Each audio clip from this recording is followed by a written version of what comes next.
With the BBC News at 10 o'clock, this is Stephen Davis. Rishi Sunak will meet the European Commission President in the UK tomorrow in an attempt to finalise a Brexit deal for Northern Ireland. A joint statement from Downing Street and the EU said the pair would discuss the range of complex challenges around the treaty. The Deputy Prime Minister, Dominic Raab, said earlier that the two sides were on the cusp of a deal. The journalist Mark Devonport, who's the BBC's former Northern Ireland political editor, says any deal will be carefully scrutinised by Stormont's political parties. The Democratic Unionists will really hone in on the politics of any deal. Their concern and the concern of other Unionists has been that this has made Northern Ireland less British than other parts of the UK. So they're going to be looking at the extent to which EU law applies in Northern Ireland, but not across the rest of the UK, and what kind of democratic checks are brought into effect at Stormont. Officials say at least 12 children are among the dozens of people who've died after a boat carrying migrants sank off the southern coast of Italy. At least 150 people were on board. A 14-year-old boy is being charged with a number of driving offences after a car crashed into a house in Derby. Police say the car had been taken from a nearby property shortly before the incident. The boy, who can't be named for legal reasons, will appear in court tomorrow. A beach in Norfolk has been temporarily closed because of an erosion and the risk of homes falling into the sea. Hemsby has lost around 3 metres of land in just 2 days after strong winds and high tides. The local volunteer lifeboat service says it's now unable to launch because a big drop has emerged on the beach. Daniel Hurd is from the service and says the government needs to step in with help. If nothing's done with this now, lives could potentially be lost at sea. There's a lot of marine traffic that goes past these coastlines, and bearing in mind that to the north of us there's lifeboats off service at the moment, so the concern is we wanted to stay on service due to that reason, but these last two tides it's wiped us out. Sheffield is to become the latest city in the UK to introduce a clean air zone. From tomorrow, drivers of the most polluting vehicles will be charged to enter a designated area. Football, Manchester United have claimed their first trophy in 6 years. They beat Newcastle 2-0 in the League Cup final at Wembley. The Newcastle manager, Eddie Howe, said his team gave it everything. No complaints with how we played. Obviously the scoreline probably doesn't say that, and that's where football can be cruel at times, but general performance individually I thought we were good, collectively good, but yeah, probably weren't good enough around their box, which has been a bit of a consistent theme for us in the last few weeks, and that's something we're going to have to address. Meanwhile, Tottenham were 2-0 winners at home to Chelsea in the Premier League. And that's the latest BBC News. It's 3 minutes past 10. Sparky, oh Sparky. Who's that?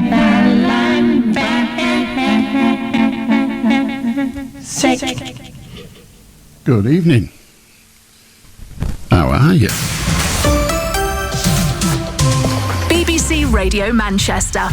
I'm Allan Beswicks. This is the Allan Beswicks Late Night Phone-In. We're here till 1 o'clock in the morning, and you're more than welcome to join us. Indeed, that is what we'd like you to do.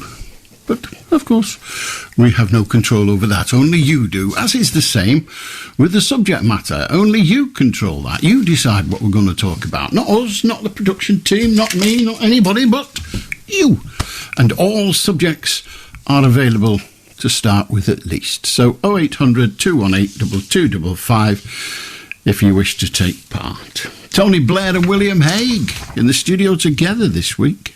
Not this studio, in one in London probably. Anyway, they were together and they were calling for national ID cards again. Do you remember? They were quite keen on it some time ago. This time they're calling for it on the pretext of diminishing voter fraud, which quite frankly on mainland Britain is negligible. The question is one of principle, isn't it? Today's government would use the information properly. Of that I'm fairly confident. But what about the next government, or the one after that, or the one after that? Whenever a democratically elected government, such as this one, or its predecessors, seeks more control, I always remind myself that Hitler was elected. Be careful what you vote for. Last week's I Could Have Told You So report is the one that says that grammar schools are short of disadvantaged pupils. Just the way the grammar schools seem to like it, if you ask me.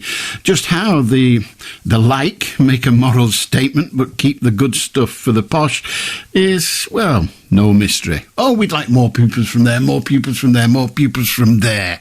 But we also like these nice, juicy middle-class ones. According to the Mail on Sunday, the BBC has banned Archers fans from posting stuff on the message page that criticise the programme for being too woke.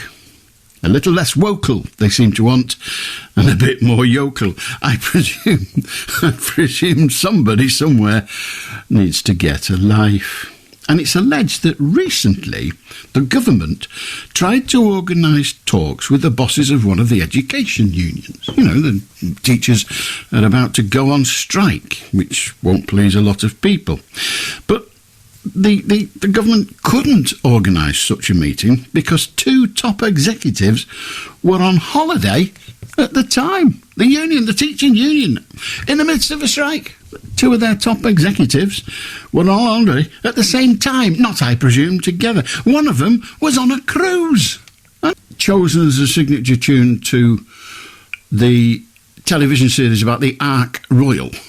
Or was it the one for the submarine? There was another one where they sent people down on a submarine, and I can't remember which. As if it matters, for it does not. 0800 218 2255. Going to join us, that's good. Talk about anything.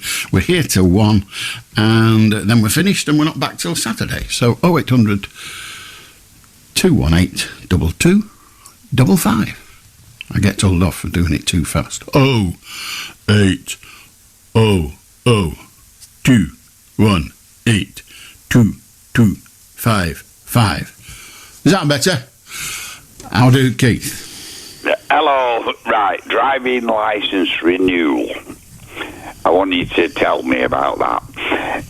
You have a licence for 10 years, then they supposedly send you a reminder. This is for a friend of mine, you see.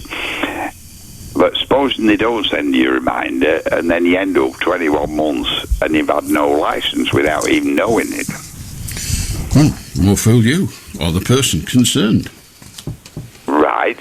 We are required to control our own lives and not rely on the government sending us bits of reminders. Right. So the next thing is, you go to the post office and you have your picture taken and it's sent online, and you pay £17 plus £4.50 for your picture taken. So you pay £21.50 and it goes online directly to them, DVLA. Then what happens? Are you legally got a licence again at that point? That's the be-all and end-all. That's an interesting point, and I don't know the answer to it. Because you are... that's right. Because you are without a licence, because it has expired, so you'll be guilty of driving on an expired licence. But I suppose... Well, I'm not going to suppose, because somebody could end up doing something wrong, and it's not my job to guess. I really don't know the answer. Right. I'll go on to something much simpler then. Aluminium cans, recycling... the biggest one in the world is in Warrington. Did you know that? I did. Oh, you did? Oh, well. And one can ends up as another can 8 times a year. Well, one can doesn't end up as another can, does it? There must be some loss in the process. But yes, they use them a lot. I mean, I think the record for milk bottles... not the record, the average for milk bottles is 14 journeys. Right. In the days of the milk bottle, when you got your milk on the step, well, not on the step, but in a bottle on the step, and then you left the empties out and they went away to be cleaned and refilled and reused, and the reuse, I think, was 14 times. Yeah. Now, see if you can get your head around this one. Aluminium used to cost more than gold. Mm-hmm. Can understand that. Because it's difficult to, shall we say, refine. Well, yes, but at some point they must have thought, here's a new material, we can use this for all sorts. How much have we got? Well, we haven't got any. Why? Because we only just found it. So, at the moment, it's rare. So I suppose that's a possibility. Right, I'll move on to something. They have mushrooms in France that are worth more than gold. Mushrooms? Yeah. Oh, I can't imagine what they are. Them things that pigs dig up. Right. They're only mushrooms. They're only fungi. Well, there must be something special about them. There is. There's not a lot of them. And they're apparently... they taste very nice, but they don't do anything for me. They smell like dirty socks. All right. The last one tonight. Hurdy-gurdy. Do you know anything about that instrument? Well, I've got an idea. It's sort of like a piano that you just turn an handle on. Apart from that, I don't. Well, the bit I don't understand on that one is why you're cranking the handle. What's happening when you're cranking the handle? I don't know, but it might be like a music box where there is a drum with spikes on it and then lots of different prongs which make different noises, and as you turn it, you'll ding, ding, ding, ding, ding, ding, like a music box. So what you're saying is it's like a wind-up piano? I think that's exactly what I'm saying. I think that's what it might be. So we're not doing very well on every subject tonight. Well, right. Who carries information round about hurdy-gurdies, for golden's sake? I know. Right, I'll get off. Okay. Ta-da now. Oh, wait, isn't there a song, The Hurdy-Gurdy Man? I think there might be. I don't know why. It just rings a bell. The hurdy-gurdy. Well, it didn't ring a bell. It made a hurdy-gurdy sound, but you know what I mean. It's all right. I'm just recognising my own stupidity. Hurdy-gurdy is a string instrument that produces sound by hand-cranked, turned, rosined wheel rubbing against the strings. The wheels function much like a violin bow. So it's not like a piano. It's like a big violin. And the strings get rubbed gently. You wouldn't mind falling into one of them, would you? 0800 218 2255. Andrew, Angie. Hi, Alan. Good evening. Good evening. Hiya. This is only the second time I've rang in about 23 years. Okay. And the last time I was stood outside in my garden with my night clothes on, and I'm now currently sat in my car in the same outfit. But, the same outfit? Dear God, you spend less on your money on your clothes than me. I know I've not been changed since. But I don't want to. I've just got my youngest son to bed, and my husband and my eldest are listening inside. So I didn't want any issues or anything like that with sound. So, but I should have brought a blanket because I've been sat a bit cold, and I knew Keith would get in before me. So I wanted to just ring in to say, obviously, I've been listening, you're not sure, what's going on with the show. I mean, I'm kind of, we've spoken about it now for a while. You're obviously, there's a chance that it might be ending. And I just find this really, really sad. And I'm just hoping that something can be done to stop it, really. I mean, I kind of obviously don't know how you really feel, but, gathering what I've heard, it sounds like you wouldn't mind staying, if you just, got the chance, or you're happy to not, I'm both. If they said to me, okay, will you stay another 10 years, I'd say yeah, because I love this job and it's easy and the money's not bad. But if they said, that's it, thank you very much, well, I've had 40 years of it, so I can't grumble. Yeah. And to be fair, I mean, I've been sat in a chair not dissimilar to this one for 40 years. And at some point, I'm occupying it. I mean, I'm 74, for God's sake. And I know. I'm sitting in a chair that I've been in for all that time, and a long time ago, 40 years ago, somebody took a risk on this unknown bloke they'd never heard of before, first of all, in Carlisle and in Newcastle upon Tyne and even in Melbourne in Australia, and they gave me a chance, and I grasped it with both hands, and I've been lucky since. And it's time, really. You just but as long as all us old codgers stay in our chairs, the youngsters don't get a chance, and that's. I know. It's time for them to get a chance. Well, that is true. And sorry, my husband just brought me a blanket. That's very kind of him, isn't it? I know. I thought he was putting rubbish out. It's nice a blanket for me.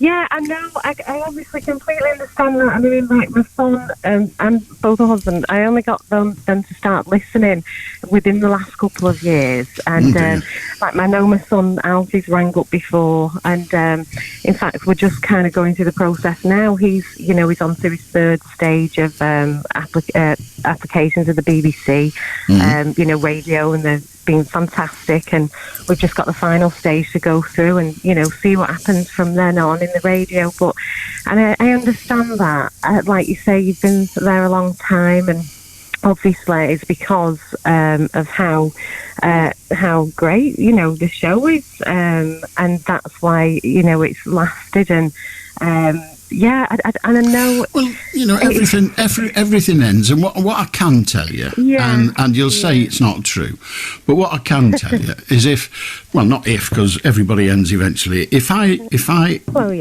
disappear within a fortnight, you'll have sampled the new guy, and may even decided, well, he's good, isn't he? She's good, isn't she? And stick with them. That's how it works. We are disposable, and that's how we should be. Oh. It is. That is absolutely true. I just, I think what it is, because it's been such a, for me overall, I've been through, like everybody else, been through a lot in my life, and no matter what has been going on, I've had to start again and over and have my ups and downs, and you've always been there. So it's been like Bullseye, really. That was Bullseye, dear God, don't compare me with that. Crying out loud, I don't want to be compared with Jim Bowen. Lord above.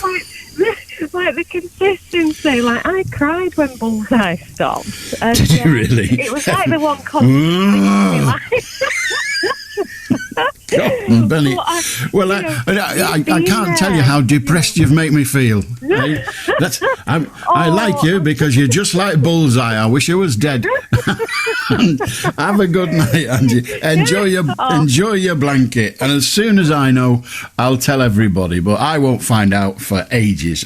In truth, it is always the presenter that finds out last, and that's exactly how it should be. But good to talk to you, Angie.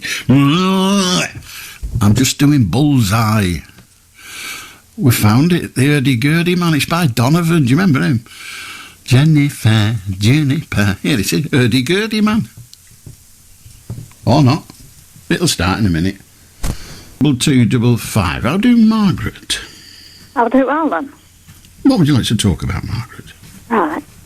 About the people who are not happy because they can't get certain items in the supermarket, salad items, mainly. Well, you're eating out of season, and if that's all you've got to worry about, aren't you lucky? Well, that's true. What about the poor people? There's still a lot in Ukraine and Turkey and Syria who are struggling to get any food. But it's all comparative, isn't it, though, Margaret? People think about, and we all do it naturally. I'm not saying they're wrong to do this, but people think of themselves and think, I feel like a tomato butty, and I've not got any tomatoes, and I can't get any. It's awful. And they're not saying my lack of tomatoes is more important than somebody starving to death in Africa or in Ukraine or wherever. They're just saying it's getting on my wick right now, aren't they? Well, they are, I suppose, yeah. And I guess on mine by going on about it. Well, yes, I can relate to that without any doubt. But having said that, I went to a supermarket yesterday and got 8 very nice tomatoes, I'll have you know. Yeah. Well, you see, I'm an old codger like you. And when my sister and I grew up in the 50s, you didn't eat after season. You wouldn't have got tomatoes and all this stuff. You wouldn't. And it was you couldn't blame Brexit or anything else, You just blamed it's winter. That's how the world works. Yeah. Do you know what I fancy trying? Now you may have done this, I don't know, but that minister said let them eat turnip, and I've not seen one in the shops. They've all flown off the shop shelves. But when turnips next become available, I'm going to get one, and I'm going to slice it about half an inch, and I'm going to fry it like a steak and see how it does. Well, it's a good experiment, isn't it? Yeah, I did it with a cauliflower. I'd seen it on the telly. I did it with a cauliflower, and it was absolutely gorgeous. Oh, there you are, you see. Yeah. So you might get a nice surprise, or you might not. Yes, I know. Yeah, I'll have a sandwich ready just in case. But I was listening. I think it was today or yesterday, and they were talking about this on one of the food programmes on Radio 4. And it's funny how you get incidental information as you just creep along. And they said, when you're cooking turnips, if you're going to boil them, and that's the most common way, put it in the pan with the skin still on, because they're a pig to peel. Put it in the pan with the skin still on, and when you take it out of the pan, you can just peel the skin off with your fingers. I never knew that. No. I would suggest you're careful, though. Well, you might get burned, yeah. But you're just choosing your jeopardy, aren't you? Because if you do that, you might hurt your hand, you might burn your hands. But if you do it when it's raw, you might cut your thumb off. So you're just picking your jeopardy. Yeah. Anyway, you're right. We shouldn't be moaning about the lack of tomatoes when there's people starving, should we? No, we shouldn't. Good on you, Margaret. Smashing. Good to talk to you. How do, Liz? Hello, Alan. Hello. Speaking of tomatoes, I found some on the market yesterday, so I thought these look really nice. I bought 4. They cost me £2 and twopence. Did it? I don't know. I hesitate to say this because it'll sound far too pretentious, but I've no idea what mine cost. I didn't look. They don't usually cost that much. No, I bet they don't, no. What I was really ringing you for is I know you're quite a fan of the pearl fishers, aren't you? I love it, yeah. Well, particularly the aria, but yeah. So I wondered if you'd come across a band called Amici Forever. No, I don't think so. It's an opera band, and it comprises 3 guys and 2 women from different parts of the world. And I think their aim really is to bring opera to the masses by, I don't know how you'd say it, not popping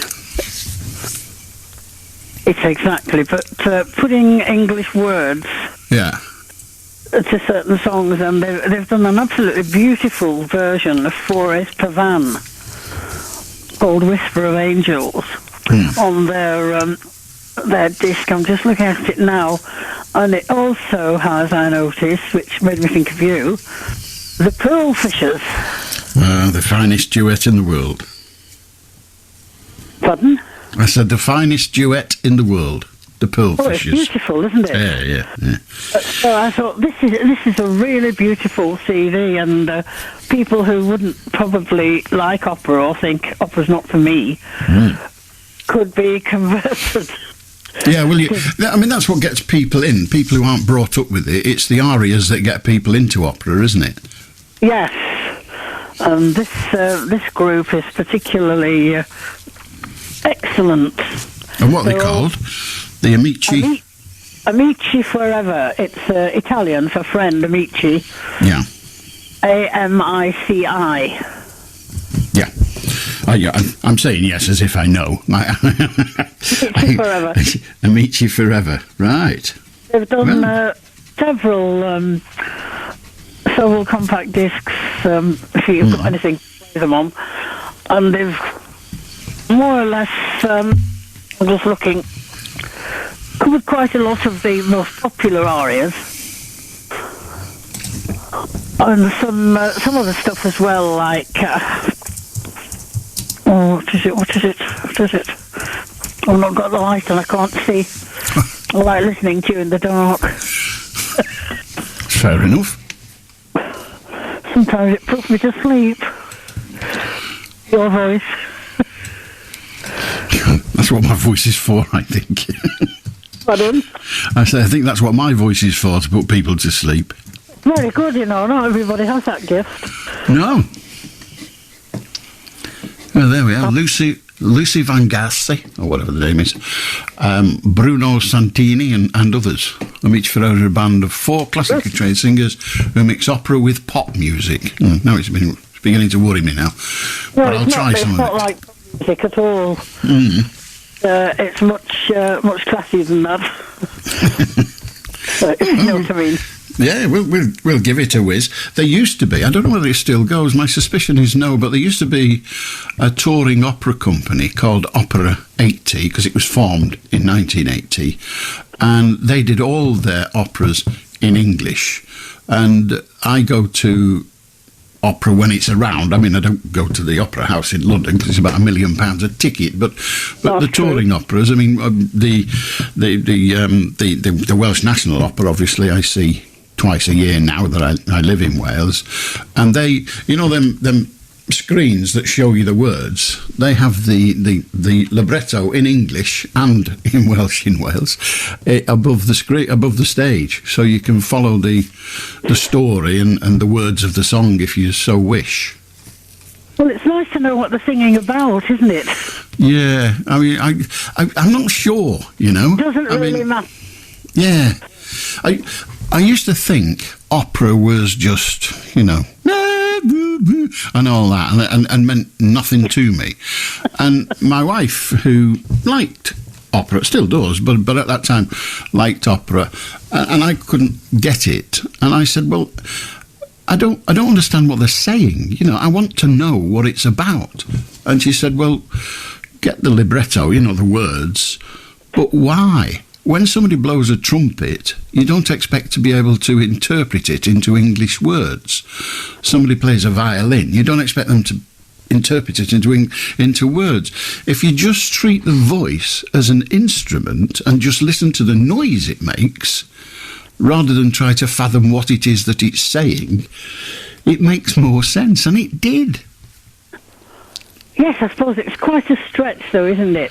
Because when they're playing a trumpet, obviously there aren't any words. Yeah, your mind isn't saying I must translate this, and no. With language it does. But somebody's singing in Italian. Yeah, thinking, I wonder what they're singing about. What's the story? But if you go to, and I've not been to many, but if you go to a Philharmonic performance, when I was in Salford, the BBC Philharmonic was there, and I once went on tour with them. But if you go with the Philharmonic, you don't expect the Philharmonic to explain what it's singing about. It does it with the sounds. Yes. So if you close your eyes and ignore the voice, but just hear the sounds, it's actually quite beautiful. Yes, I agree with you there, Alan. Shall we? I'm now hooked on Gabriel Fauré Tavan. Right. Whisper of Angels. It's an absolutely beautiful song, and I shall listen to more of his music now, having heard that. Right. Well, brilliant. So if you get a chance to listen to Whisper of Angels, do, and see what you think. I will try. I usually say no, but something like that, I might seek it out, just for the sake of it. Good to talk to you, Liz. Thank you very much. 0800 218 2255. Perhaps we'll get Jason to find The Pearl Fishers by Amici Forever. You never know. Might be good. 0800 218 2255. If you want to join us, you can. We're here till 1. It's just after 10:30, so there's plenty of time. How do Lindsay? Good evening. Good evening. First of all, I'm sorry I made a prat of myself on your show last night. It's all right. It's bread and butter to me. No, what I want to talk about is the lady that was talking about the builders. Yeah, women do get the biscuit taken out of them when it comes to builders, especially when you're on your own. And mostly they're doing your job and another job on the go as well. They keep going off the job and it takes them longer to do it. But definitely women get the biscuit taken out of them. Well, yeah. I mean, if you're going to be a bully, then bully someone that you perceive as being weaker. I'm not making the judgment that women are weaker, but certainly the bully might. So yeah, I'm not defending it, but it's understandable. They're the victim. Yeah. All right then. All right. Have a good night. 0800 218 2255. If you want to join us, you can. It's dead easy, and we're going to try and find the Pearl Fishers duet by a group called Amici Forever, so that we can play it for you. Dead easy is the theory. You might hate it, which is fine. I play a lot of music I suspect that you end up hating, but I don't mind that, because I'm not being rude. Well, maybe I am a bit, but offering to you a piece of music you've never heard before, that you go, oh my God, this is awful, then that's an emotion. That's almost as good as happiness, isn't it? Yes, it is. It is. Don't be at it.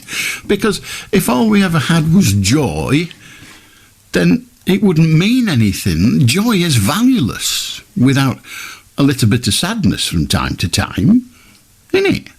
Yeah. It's just how it is. Anyway, 0800 218 2255. There's supposedly going to be a big announcement about the UK-EU final talks on Northern Ireland with the post-Brexit deal. You know that thing that was oven-ready? Well, I think they've got the gas on. Let's hope they find a match quite soon. 0800 218 2255 if you want to join us. And now we have it. You did sound like I was just filling till we found it. Well, I was, and we have. I'm sorry, the noise, the background music, if you like, the bass of the whole thing, it's just too loud. I know it's modern and that's how it's meant to be, but no, it's lovely, but it ain't for me. No, sorry, just isn't. People will love it, and if it gets people interested in opera, then that's good for them. It's not good for me. I don't care whether you like opera or not, but if somebody gets involved, then fine. But no, it's not quite my cup of tea, but no reason why it should be. 0800 218 2255. But Liz, thank you for the recommendation. How do Alan? Oh, hi Alan, all right. I'm very well, thank you. I was just ringing to say about that woman who before he mentioned you being like Bullseye. Yes, quite. I was going to say she's got it in one. Right. Dear me. Aye. The only thing is you don't win a caravan, do you, or speedboat? No. Do they on that? Or did they on that? I thought they just won a very strange-looking jug. No, you usually win. You win a car or a speedboat or. So that's a star prize.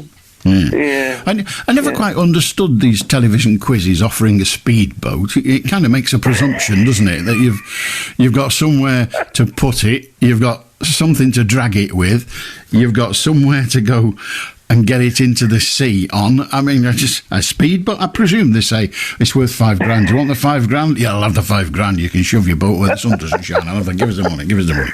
I don't know. If you're from Warrington, you could go River Mersey with it. Yeah, I suppose you could, really, yes. But how would you get it in? You'd have to sort of throw it in from the side and then jump onto it, which is a bit, risky. I'm not sure I'd do that. Hey. I'll leave you to it. Okay, thank you very much. Have a good night. 0800 218 2255. I did a gig. Well, no, I didn't do a gig. I suppose I supported him. The lad that used to present Bullseye. He was opening a shop or something, and I went along as a sort of second, story of my life, if it's told. But he was all right. He was a good lad. It was good fun. Good to be with. 0800 218 2255. How do Brian? Oh, good evening, Alan. Good evening. Firstly, I must say I enjoyed the duet from the Pearl Fishers. Did you? It's one of my favourite operatic pieces. Oh, it is beautiful. Did you like that particular one?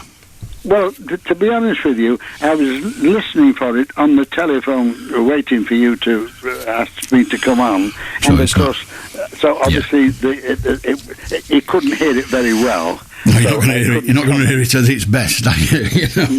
No, exactly. But I still enjoyed it. Good. When Bryn Tervel sings it with somebody else, it's absolutely gorgeous. Anyway, what I want to speak to you about is banking. Right. And I've got a lady friend of mine who has some money which has just come to her, and she wanted to put it into a cash ISA. Right. And without mentioning the amount, it's the maximum that you can put in an ISA in the 12-month period. So it's not a small sum of money. Yeah. And she listened to that chap who does the money program. I've forgotten his name at the moment. And she said, and it's one of the big high street banks. I'm not going to mention the name. Thank you. I don't want to have a free advert. And she went down there to invest this money in a cash ISA, but she doesn't trust the internet. She will not do internet banking because she's frightened of getting ripped off. She doesn't understand it, so she doesn't want it. Yeah. So she just wanted a postal account or a branch account. But so I drove her down there to this bank, went in, and you won't believe it. They said, oh no, they said, oh, go do it online. And she said, no, I don't want to do it online. I don't trust online banking. I don't understand it. I don't know how to do it.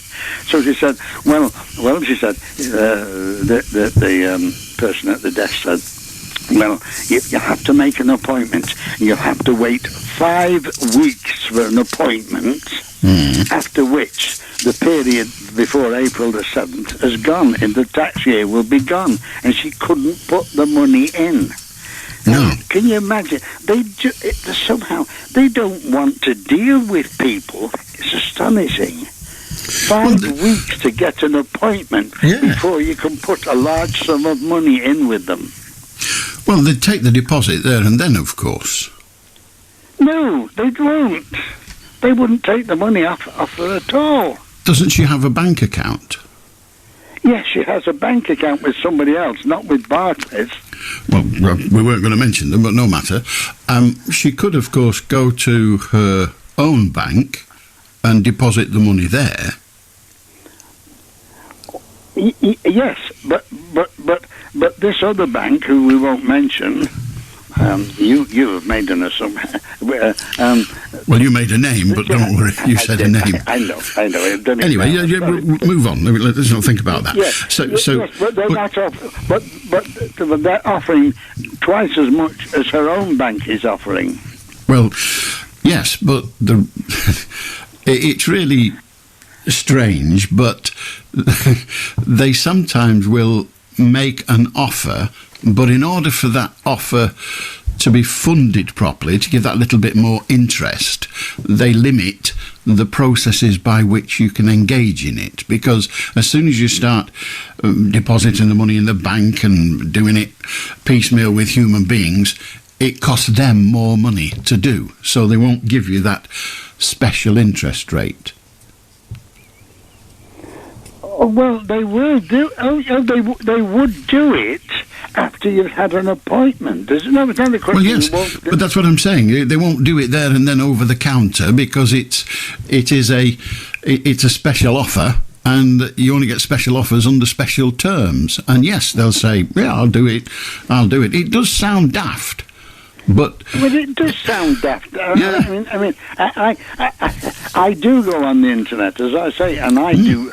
I do money, and I just move it. I just go in, and it's done instantly. So you quote your bank account and the place you're going to move in. It's done in the as you know, instantly. Yeah, absolutely instantly. But a 5-week wait is just, to me. Of course they haven't got the staff. They've sacked them all because as more and more people either choose or are, if you like, manipulated in having their bank online, they need fewer and fewer staff. And it's in their interest. You have to remember there are banks there to make a profit out of you, nothing else. Everything else is just stuff they have to do.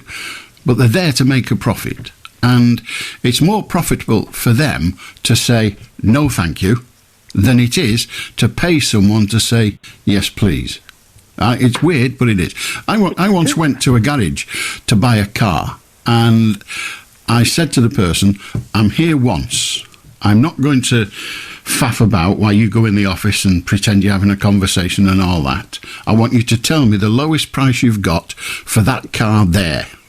And if you don't hit the price I think it's worth, and I can see what price is on the windscreen, but if you don't hit the price I'm willing to pay, I'm leaving. And he wouldn't do business. He said, no, I can't do that. And I said, I'm trying to buy a car off you. I'm trying to give you quite a lot of money for that car over there. You know what it's worth. You know what your profit margin is, it? Just tell me how much, what's the lowest you will take for that car. And I said, we don't work like that. And eventually I walked out. He didn't want the business under those terms, because they have their process. Yeah. It sounds stupid, but, you know, you can say the banks are being stupid, but they make billions of pounds profit a year. So, doing what they do, they're doing all right.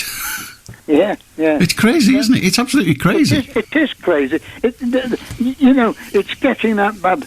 I think people just won't know how to deal with people shortly, because they've no had experience of it, no expertise in handling people. Their plan is to never have to. Their plan is that exactly. henceforth we'll all be doing, banking on the internet. And it sounds crazy, but that's the way they want to do business, because that's the way they make the most money. Well, and they're there for money. Changing the subject entirely, go on, then. Alan. I hope that the radio doesn't manage without Allan Beswicks, and I hope you'll be doing it for a long, long time. Well, however long I do it for, whether it's a month or 1,000 years, it'll manage without me when I'm not. It will outlive me. But I'd much rather have it with you talking on it, Alan. Well, thank you. But eventually that will end whatever. But good to talk to you, Brian. 0800 218 2255. How do Balad? Hello, good evening, Mr. Allan Beswicks. Here again. I thought a little bit of focus around and talk about something else. You know about these COVID vaccines and the World Health Organization and all they want to do with the next pandemic. They're saying, well, the next pandemic, what the WHO want, they want it to be right. Once we discover a pandemic, we don't want to have the rigmarole of saying, oh, we're doing this, we're doing that, we're doing that. They just want to be able to say, right, we've identified the pandemic, we're locking that place down, and that's it. No comeuppance on it. And they actually, we're going to deliberate on it. Certain people are going to pass it, but then certain people put the kibosh and say, well, look, if our government or our departments and all that are not going to have a say in it, we don't think we want to go down that route with you, WHO. So thank you very much, but no thanks on that one. But then this is a bit every individual sovereign government will do what it wishes to do, whatever the World Health Organization says. The World Health Organization has no power outside. It can give advice, it can give information, but it cannot impose upon a sovereign nation a course of action or the lack of one. Then the other bit of this is that why is Bill Gates talking about vaccines? I cannot answer for Bill Gates. You can ask for Bill Gates.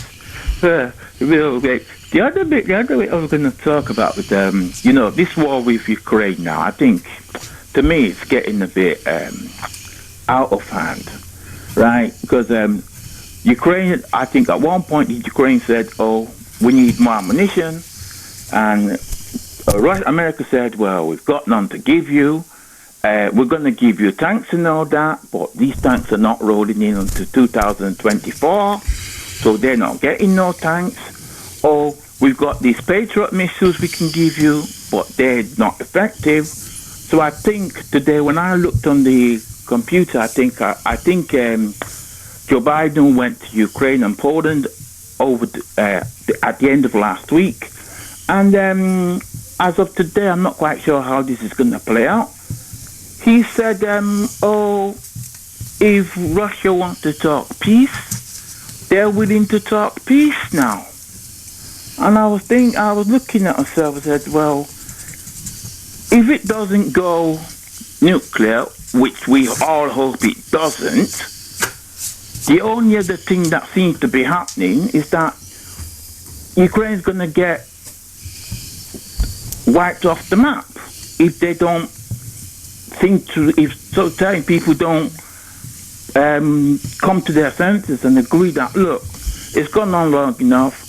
We got to have a ceasefire, some way of stopping this war, so they can maybe save what's left, and maybe Putin may be able to save face, and Biden will be able to save face, because at the moment they're all saying, oh, we're going to rack up a war. Yeah, some people saying, oh, you know what, let's destroy him and all that, because the way I see it is this: America is way over there, right? Okay. Russia and Ukraine are next door neighbors to each other. Europe is just behind Ukraine. Russia's a nuclear power. Now, if Putin goes crazy, totally crazy, I mean, he's got to be crazy totally to do this. Say he says, I'm going to nuke Ukraine.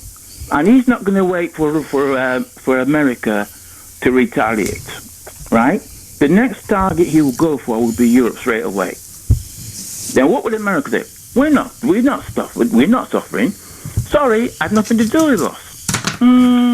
That doesn't seem to be a nice state of affairs, because they've also worked out that, look, right, whatever happens at the end of this war, Ukraine's going to be holding to the West, because they've already said how they're going to rebuild all the Ukraine back, how all the contracts have rolled out, the banks that are going to bankroll it, they're all in their side on the dotted line. And then Ukraine is not even a democracy, so why is the West... Ukraine is a democracy. Sorry, I was right. Ukraine is a democracy, but they don't have an opposition. They've banned the opposition. They've banned all media. So what narrative is coming out? They haven't banned all media. You can't move in Ukraine for media. Yeah. Well, maybe I'm watching the wrong stations then. I think it must be. I mean, the BBC have got about 6 correspondents in there. The ITV have got about 6. The CNN have got a shed load. It's full of media. Some people say you don't talk about CNN. They're not a good network anyway. They don't. Anything that comes out of CNN comes out of the American government's mouth anyway. That's what I said. That may well be your point of view, but you said they've banned journalists. You're talking rubbish. But doesn't surprise me. I said there was no. I said there was no other independent journalism coming out. No, you didn't. You said... That's what I meant. I don't care what you meant. I'm going with what you said, and it was rubbish. Good night. How do, Mike? Just for the record, Alan, the Moneybox programme is introduced by Mr. Paul Lewis. Yeah. And very good, too. Surprisingly, it's a diversion from the many things I wanted to mention to you, if I get the opportunity. It's surprising the large number of calls, features he makes of people who've been fleeced through not so much internet banking, but online finance. It's quite amazing, isn't it? Yeah, I mean, it's a minefield. There's no question about that. It's a minefield. I don't think I'd feel very happy about doing banking on internet, because it seems to, you've got to be very secure about any computing activity that you get involved with. Anyway, to my first intended subject, you had a very interesting conversation last Sunday with Peter, who, as often is the case, talked to you about semi-technical radio matters. One of the points he raised, one I've talked to you about before, there's actually a 42-second difference between long wave and FM and the internet. If you hear the time signal on either long wave Radio 4 or internet or FM, that is accurate. The internet signal is 42 seconds behind. Why I mention this again to you, Alan, is because it intrigues me that the information that the BBC are attempting to presumably abandon so many of their transmitters and go internet. Well, if they do that, they've got to find some way of getting accurate time to us, haven't they? I suppose so. I'm not sure. When you've got one or t'other, as it were, 14 seconds, you tell me, is the distance between them in certain circumstances, then it matters. But when you haven't, 14 seconds, who gives a stuff? 42. Okay, 42. Who cares? Oh, I do. Okay. Ooh. Yeah. I can't think of anything in my life where if I'm 42 seconds early or late, I'll be upset. I like to know that my watches and clocks are right, you see. Well, providing they're all saying the same thing and it agrees with the time code that I'm using, then they are right, really. Yeah. Yeah. I mean, even FM. Yeah. I mean, they on FM we broadcast Greenwich time signal, but it must be because it's got to travel to wherever we are, and then it's got to travel over the airwaves to wherever you are, and that must take, even if it's only a millionth of a second, it's not bob on. Well, you couldn't get a domestic or pocket clock. But I know, but Mike, the issue is it right or is it wrong? If it's not right, it's wrong. If it's not right by a billionth of a second, it's wrong. All we're discussing is how wrong we're prepared to have it. Well, 40. I'm not prepared to. I don't accept 42 seconds. Anyways, many other interesting things I might say. Okay. Are you irritated or annoyed or whatever by the blatant lies put out by President Putin about the war? No. Well, no, because. I mean, first of all, I don't know the truth of it. I know what our government says and what the Ukraine government says, and I know what the Russian government says. And my choice is to believe ours, but if we're seeking honesty from politicians, particularly politicians at war, we're looking for a needle in a haystack, in a haystack, in a haystack. The truth doesn't exist. But he's trying to say that Ukraine started the war. And we're trying to say they didn't. Well, clearly they didn't. Well, you've made your mind up what the truth is, so you will believe your truth. Now, I've not made my mind up what the truth is. I just think it is more likely that what our government is saying is more accurate than what the Russian government is saying. Seems that way, but I'm not a party to it all. We just have to choose our truths. Well, I mean, reporters of integrity have told us that the Russians are the aggressors. And as I say, I choose that truth. Yes. I mean, yes. War is a bag of lies with bullets. Yes. And so, we can't expect, we waste our time trying to expect that someone is going to tell us the absolute truth, because it almost certainly doesn't exist. Was Hitler the cause of the Second World War, or was it the armistice? Was it the Treaty of Versailles caused the Second World War? History says that the Treaty of Versailles was a major contributor. Was it? I don't know. Right. So you do accept, or you prefer to believe, or how do you couch it that? Well, I was answering your question. Am I annoyed by Putin's lies? Well, if they are lies, no. I expect nothing else from people in war to tell lies. Right. And do you think? Would you would you trust the West more than the East?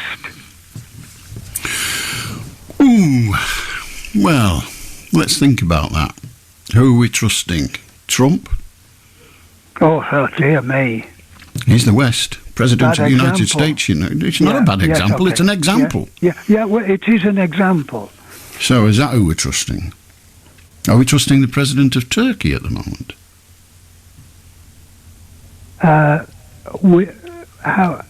He's had things to say about what's going on. Oh, sorry. I tend to be thinking of him Erdogan in terms of the currently of the earthquake. You see.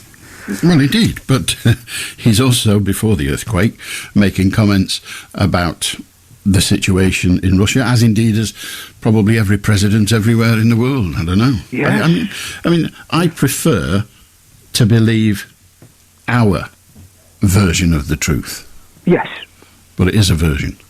Okay, I'll have to be happy with that. Right? Praise yourself. Just to give me my penny, it does annoy me greatly to think that this man tells so many blatant lies. However, that's it. Okay. On another point of intrigue, I know of your great interest in rugby. I wanted to ask you, there's been a lot of talk recently about the number of head injuries suffered by players in rugby.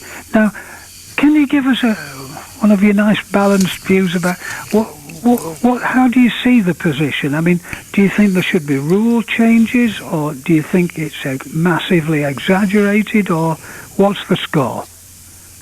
I don't think it's massively exaggerated. No. A lot of people who play rugby get serious injuries. The trouble is that we don't find out about those injuries until 30 or 40 years later. And when rugby was played back in the 50s, 60s, 70s, we didn't know what harm it was doing because we didn't even know what Alzheimer's was. And now we do. And now we're able to say that a lot of impact to the head has the potential to cause serious damage to the brain that will reveal itself later in life. So now's the time to deal with it. Now we know that it's there. The problem is that rugby is a very, very serious contact sport, and one of the difficulties in both codes, but predominantly in rugby union, is they see a problem arise, so they change the rules slightly to alleviate that problem, but it simply causes another. And also the process. I mean, I'm not saying it's cause and effect because it's too complicated for that, but when people tackle now, they tackle quite upright. They want to stop the person passing the ball, so they take hold of them in an upright position often. And so the person doesn't want that to happen, so he or she bends down. And when he bends down, that means he's going into the tackle head first. Right. And that means if he collides with an individual, then he's doing it with his head.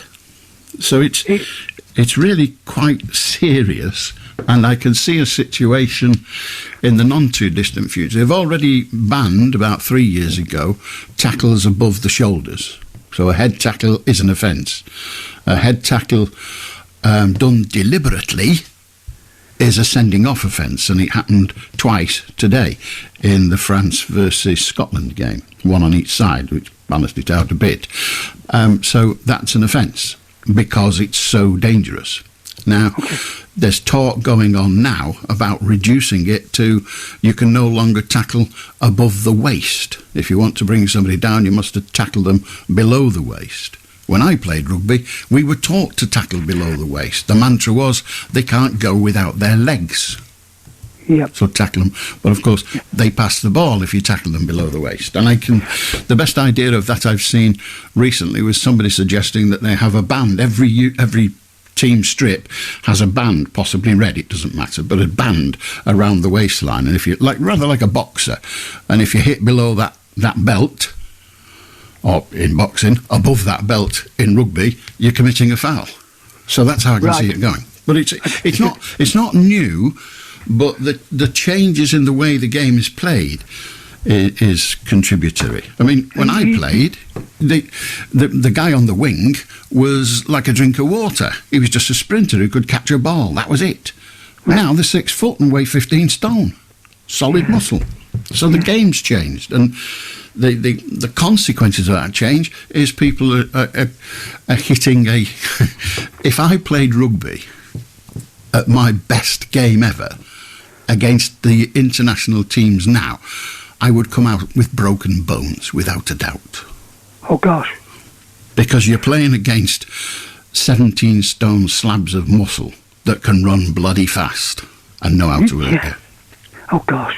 One final point that will interest you.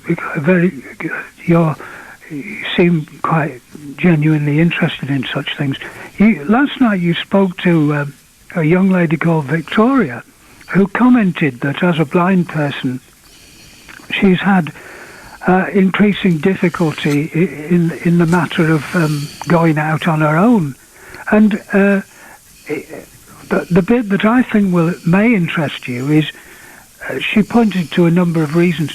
I think that mobility for us is something really that's got to be practiced, and if you get out of the habit of going out, which really was the case for many of us during lockdown, it is really quite scary to go back to it. If I can just tell you very briefly,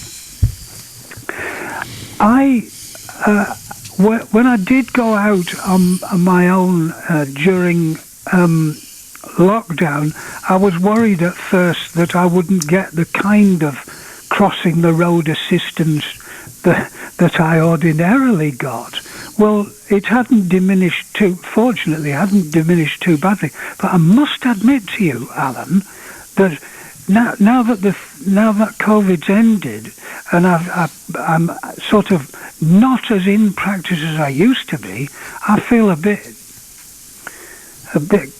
kind of slightly cowardly, or perhaps I really mean cowed, about the prospect of going out in the way to which I was accustomed, particularly every day when I was at work. I mean, I can understand that very easily. Very easily. Yeah. There are some people who have all their faculties and are afraid to go out. They've developed the equivalent of agoraphobia during the course of their stay indoors. And now they find themselves disorientated when they go out, which is disturbing in the extreme, but that's what Thank you so much for your time. I must get back to the washing up. I'm sure you must. Have a good night. How do George? Hello, Alan.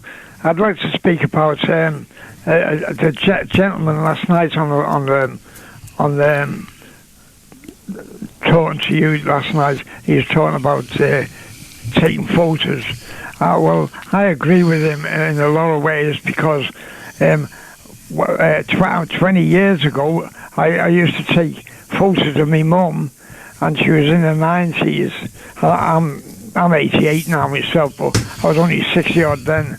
But I took photos of my mum all the time while she was in the house, because it was only me in the house, because I've never been married.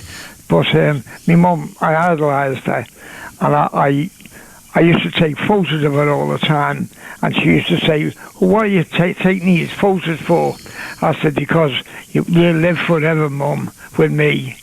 And it's been a godsend to me, Alan, because I'm on my own now, and I've got photos all around the house. I must have about 30 pictures of my mum, one in the back kitchen, one in the kitchen, about 4 in the kitchen. I've got all of them in the bedroom. I've got them everywhere, bar the bathroom. And I really feel that is if my mum was with me all the time. And as a couple of weeks back, I spoke about me taking photos of my mum, the cemetery where my mum is buried, and because I can't walk now, Alan, and it saves me going all the way up there. And I've even got the picture of my mum's grave in the house, and I feel so close that my mum's still here. Right, well, I mean, to each their own, George. I've no desire to change your position. It's not mine, but it's yours, and that's what you're entitled to. And good on you. Yeah. Anyway, thanks very much, Alan. My pleasure. Have a good night. How do Andrew? I'll do, Alan. I hope you're well.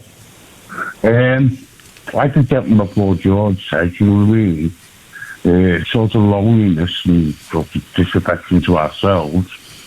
It counts, you see, and everyone, we have, like, obviously you don't, but we have sort of social skills. Well, listen, fella, keep going. Well done. I'd like to talk about something called like social media now. You understand, the word social media, even though you're not interact within it. I do understand the two words, social media, yes. Yeah. So, would you not think, right, that we're making a fake world full of fake promises, and like these people say, oh, it's all the Russians' fault, but it's not quite the truth. And like you say, history is written by the victims of war. The losers don't get a shout. You could argue that, like, Adolf Hitler, obviously you don't like that word, but Adolf, on the positive side, he never shouted in front of women, and he was like an animal lover. And? So what I'm saying is you only see your side of the story. Can I ask you a question, please? Yes. And I'm not like well, that's the question. Right. Have you ever sort of bought into what you call colloquially of something like the crown jewels, something like BT? Hang on, let me stop you, because I don't understand the question. I didn't understand the word. You said, have I ever bought into, and then you said a word, and I don't know what that word was. I missed it, I'm sorry. Sorry. Have you ever, like, got shares in, like, what you call British Gas, British Telecom, the Royal Mail, what we colloquially term as our crown jewels? British Petroleum, British Airways. Ever bought shares in any of them? No. I mean, I have pensions, so they might have done, but... Yeah, exactly. Obviously, that's by proxy. No go to the fancy, you see. Again, people are just thinking, and now that they've found out the prepayment meter, wouldn't you say, okay, no prepayment meters, whatever the energy company is, but we're just forcing you into debt. If people are struggling anyway, the prepayment meters, doesn't matter what company it is, if people struggling and they're saying, hang on, we did wrong, like what we heard about on the news, wouldn't you think that the energy companies say, okay, because what you get, like, you see, when you have an economy, false economy, or like hyperinflation like we've had, inflation is caused by debt. And people buy into other people's debt, you see. And it's almost like the company, the country, whatever you call the Tories, those horrible monsters. The Tories aren't horrible monsters. The Tories are our government. They're not horrible monsters. You may disagree with their politics. They're not horrible monsters. Well, that's your opinion. Indeed. And it's not even my belief. Well, I'm not going to allow you to call a major political party in our country horrible monsters. It's made up of, in the main, decent human beings. Right, he's gone. Perhaps he's gone to meet some of the horrible monsters in his mind. How do Michelle? Hello there, Alan. Hello. A few things. You were talking about Bullseye earlier on. My partner has decided to record them all and watches them now. And I want to know, when you win the prize at the end, how do they share the car and the speedboat? I don't know. We sort of hinted at that earlier. Perhaps they give them the cash value of it instead. Well, let's hope they do that, because it'd be impossible, wouldn't it? They might have 6 months each. When I was a kid, because in cup final matches in schoolboy rugby, you didn't get the replay like they do, and extra time and all that gubbins. We said, all right, it's a draw. So you have it for the first 6 months, we'll have it for the second 6 months. And maybe they do that. Yeah, well, you have it 4 days of the week and I'll have it the rest. Well, no, that's too messy. And it's not equal, is it? 4 and 3. Well, no, not really. So they used to do it, well, it's yours for 6 months, it's ours for 6 months. And that way, there's only one handover. Yeah, and the other thing is, what made you decide to move to Wales from Manchester? Well, I've never lived in Manchester. I lived in a place called Atherton, which is it's in Greater Manchester. Well, the desire to live near the seaside and near mountains, and North Wales is perfect for that. The original decision was to move to France because I like the lifestyle of southern France, and I like the weather, and I like the food. But Brexit put paid to that. So then it was our next favourite place, which was Wales. Yeah, because we're trying to decide where to move, because we want to move to the seaside, but it's deciding which one we want to move to. Well, it depends what you want. If you want to move somewhere with a seaside where you lie on the beach for a few months of the year, then I don't think anywhere in the UK is the place for you because it rains a lot and it's windy a lot and all of that. But I'm not a beach dweller, so I don't care. I'm not much of a beach dweller, but I'm from Devon originally, and I want to go back there, but I've decided I can't because I've got 6 grandkids now and I don't want to be so far away from them. So I thought that leaves that one out. So now I have to decide which one is closer. Well, I don't know where you live, but the nearest coast to Lancashire is, believe it or not, the Lancashire coast. Cleethorpes. Somewhere around there. Well, those sorts of places, yeah. Well, that's not in Lancashire, that's on the other side. But yes, there are lots of fine places to live. It depends how far you want to be away from your grandchildren. I mean, if they're distributed all around the country, then you're going to be away from 5 of them wherever you go. No, they're all in Doncaster, so... Well, there you go, then. So going from around there. But the lady that was on last night and just now talking about people with blind vision impairment not going out, I have that scenario. I'm cane trained, but I won't go out by myself. Okay. Because I've been out with my partner and had a few confrontations with other people that are sighted, and they've just banged into me and they say, oh, sorry, I couldn't see you, and I've just asked them if they want to borrow my cane, but it didn't go down very well. But there you go. But people do bump into each other. Sighted people do bump into each other. Yeah, I know that. Particularly these days where they're all wandering around looking at a bloody mobile phone. Yeah, they spend more time on the mobile phones, crossing over the road. You think, well, I'll just wait for you to go across when you're in your car, you know. But, you know, they just walk in, even with women with pushchairs are on their phones, and the pushchairs are in the road and they're on the pavement and there's a car coming. You know, it's like, keep an eye on your kids, you know. They spend most time on their mobile phones. People are daft. I don't go out. Pardon? People are daft. Well, they are, definitely. Oh, but there you go. That's my 4 pence anyway for the night.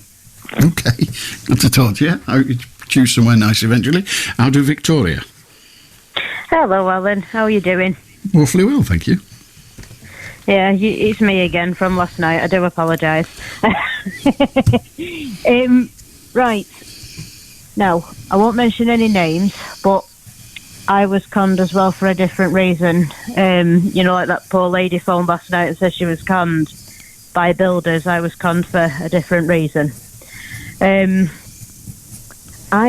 was recommended a certain hotel, I won't mention the name of that either, but it shares the name of the street that it's on. Don't tell who's on And it. it's Just in- tell. Don't give me any. If you're not going to name it, and I don't want you to, don't describe it, because you might as well name it. If Yeah, you describe well, it. So, it's an a hotel. hotel for disabilities. Yeah. Okay, so it's an hotel. So you went to a hotel. Yes. So I didn't go. I was conned because I was aware of how much the prices were, but I was not aware of how rude the staff were going to be.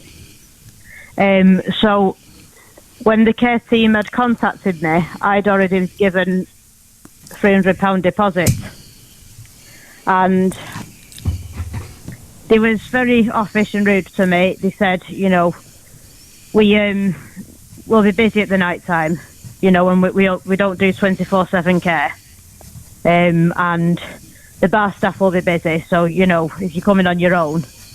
I said, well, I'm still going to ask for help regardless, and she says, well, we'll just tell you what we tend to do on all this lot. So I was like, okay. So she's like, we show you around the room and everything, and but we'll see if we can get someone to be with you, if you because some people are a lot more independent than you are. I said, I beg your pardon? She said, yeah, some people are more independent. So I was like, okay. Now, when that had happened, Alan, that call, the instincts were aroused. And I was thinking, if they was to take me out in the day while I was over there, then they wouldn't guide me because I'm using my cane. They'd refuse to guide me. And that wasn't set in stone, but because of how they were treating me on the phone, I was thinking, well, I'm sorry, I'm of an age where I don't need to be putting up with that. So I contacted the receptionist, and she says, oh, no, it's not like that, no. There's no bullying, because I said, I'm going there for a break, not a mobility session, for the next 3 days that I'm there. So she says, well, we'll just show you the way around, and you'll be okay, and people will guide you. But it was stuck in my head then, Alan, and I couldn't come back from it. So when I tried to cancel, I did cancel it. I didn't try to. I cancelled it, and they wouldn't refund me because they said they'd gone through all the terms and conditions. Now, I hadn't signed anything. It was over the phone. And they'd gone through the terms and conditions and never said to me it was non-refundable.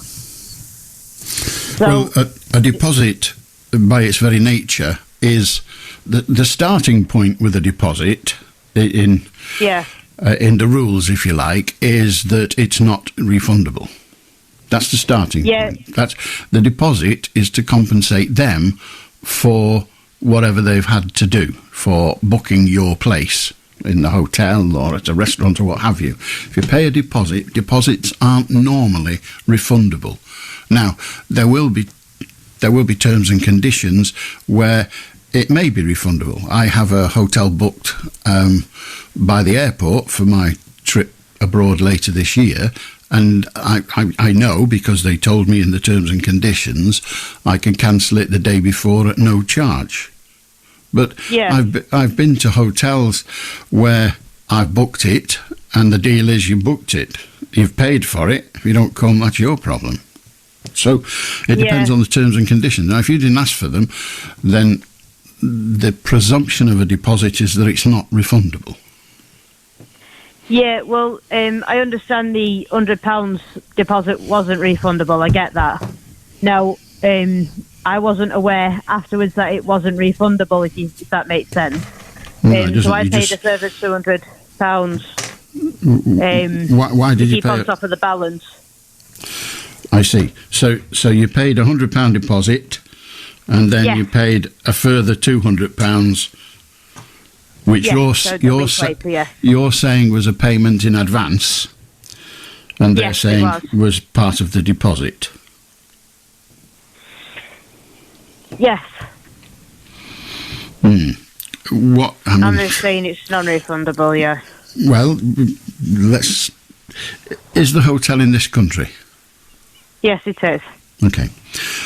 The first thing you need is the terms and conditions. Now, if the terms and conditions are that a deposit is non-refundable, then it's then a matter of argument about whether the money you gave them, the other £200, was a further deposit or whether it was just a payment in advance. They're not the same. Right, okay. Now, when you spoke to them, booking it, what did they say to get you to give them £100? What did they say? Well, they said, to secure your place, you need to pay £100 deposit. Deposit, for now, okay. So you paid your deposit. And did they tell you whether that was or was not refundable? Yeah, they said that wasn't refundable. Okay, that's fine. That's fine. Now, when you rang up and said, I want to pay another £100, what did they say? Well, they never told me it wasn't refundable. They just said, that's fine, it's all gone through.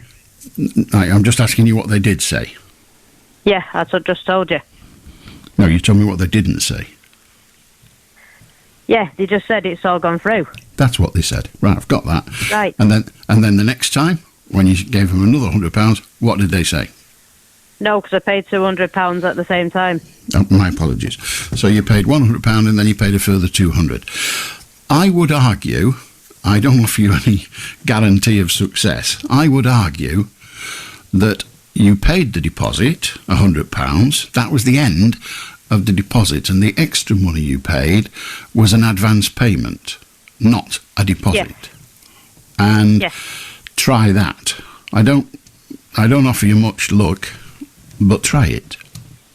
And if they say no, say, well, I understand that I lose the £100 deposit, which is your normal terms and conditions. It'd be ideal if you had a copy of their terms and conditions, because if it says in there that any money paid in advance is regarded as a deposit, then you're stuffed. But yeah, of course. But if it just says the deposit is this much and you paid that much, and then you paid money in advance, which is never wise anyway, but you did it, you can then argue that the extra £200 wasn't part of the deposit. That deposit was met. So you want your £200 back. They'll say no. Right. They're not going to start with yes. They'll say no. And then you write to them and say, well, if you don't give me the £200 back, I'm going to sue you for it. And my case will be that wasn't a deposit. I paid the deposit at the occasion to hold the property, but that was just an advance payment, which was a convenience for me. I don't know how you'd get on with it, but that's the way forward. How did you pay? What process? I know it was on the phone, but how did the money transact? From card to card, yeah. Well, you say card to card. It won't have gone to their card. It'd have gone to their account. But what sort of card? A bank card. Your bank card, not a credit card. Oh yes, no, a bank card, yeah. Right. It's possible, and that's all I offer, that your bank will agree that was money paid over as an advance payment for your convenience, and they'll attempt to get it back for you. But I wouldn't hold my breath for that. No. But I'm not a lawyer, and these are lawyer matters. No, of course. And thank you. I was just phoning to raise awareness to other people, because I'd rather. Well, if they choose to go, that's down to them. So that there. But I'm just raising awareness because I don't want them going through what I went through. And the staff are very rude. Well, the thing to do, first of all, is to get the message across that a deposit is a gift. If you see it as that, a gift. It's not something you get unless they tell you otherwise, unless you agree otherwise, or unless the term and conditions say otherwise. Lots of hotels these days accept the deposit or accept the booking and take no money off you at all, and say, if you don't come, don't worry, it won't cost you anything. But if you don't give us 24 hours notice or whatever the figure is, then you'll have to pay anyway. But but try and say, I paid the deposit, that was what you asked for, I paid it, and they'll say, well, you then paid the extra, that's not our fault, we're not a bank. Yeah, of course. So Which that's you what... do live and learn from mistakes, don't you? But I just... Regrettably, yes. Yes. I'm just raising awareness for other people and... Good on you. That's very kind of you, Victoria. Thank you. Have a good night. We're going to talk to Neil, to Linda, to Trevor, and before then we're going to listen 82255. That was Phil Collins, just in case you didn't know it was called Sussudio. Don't look at me, I've no idea. Ask him. How do Neil? Ding, ding, ding, ding. Oh, Alan, yes, I think a cracking song that. About a volcano, isn't it? Vesuvius.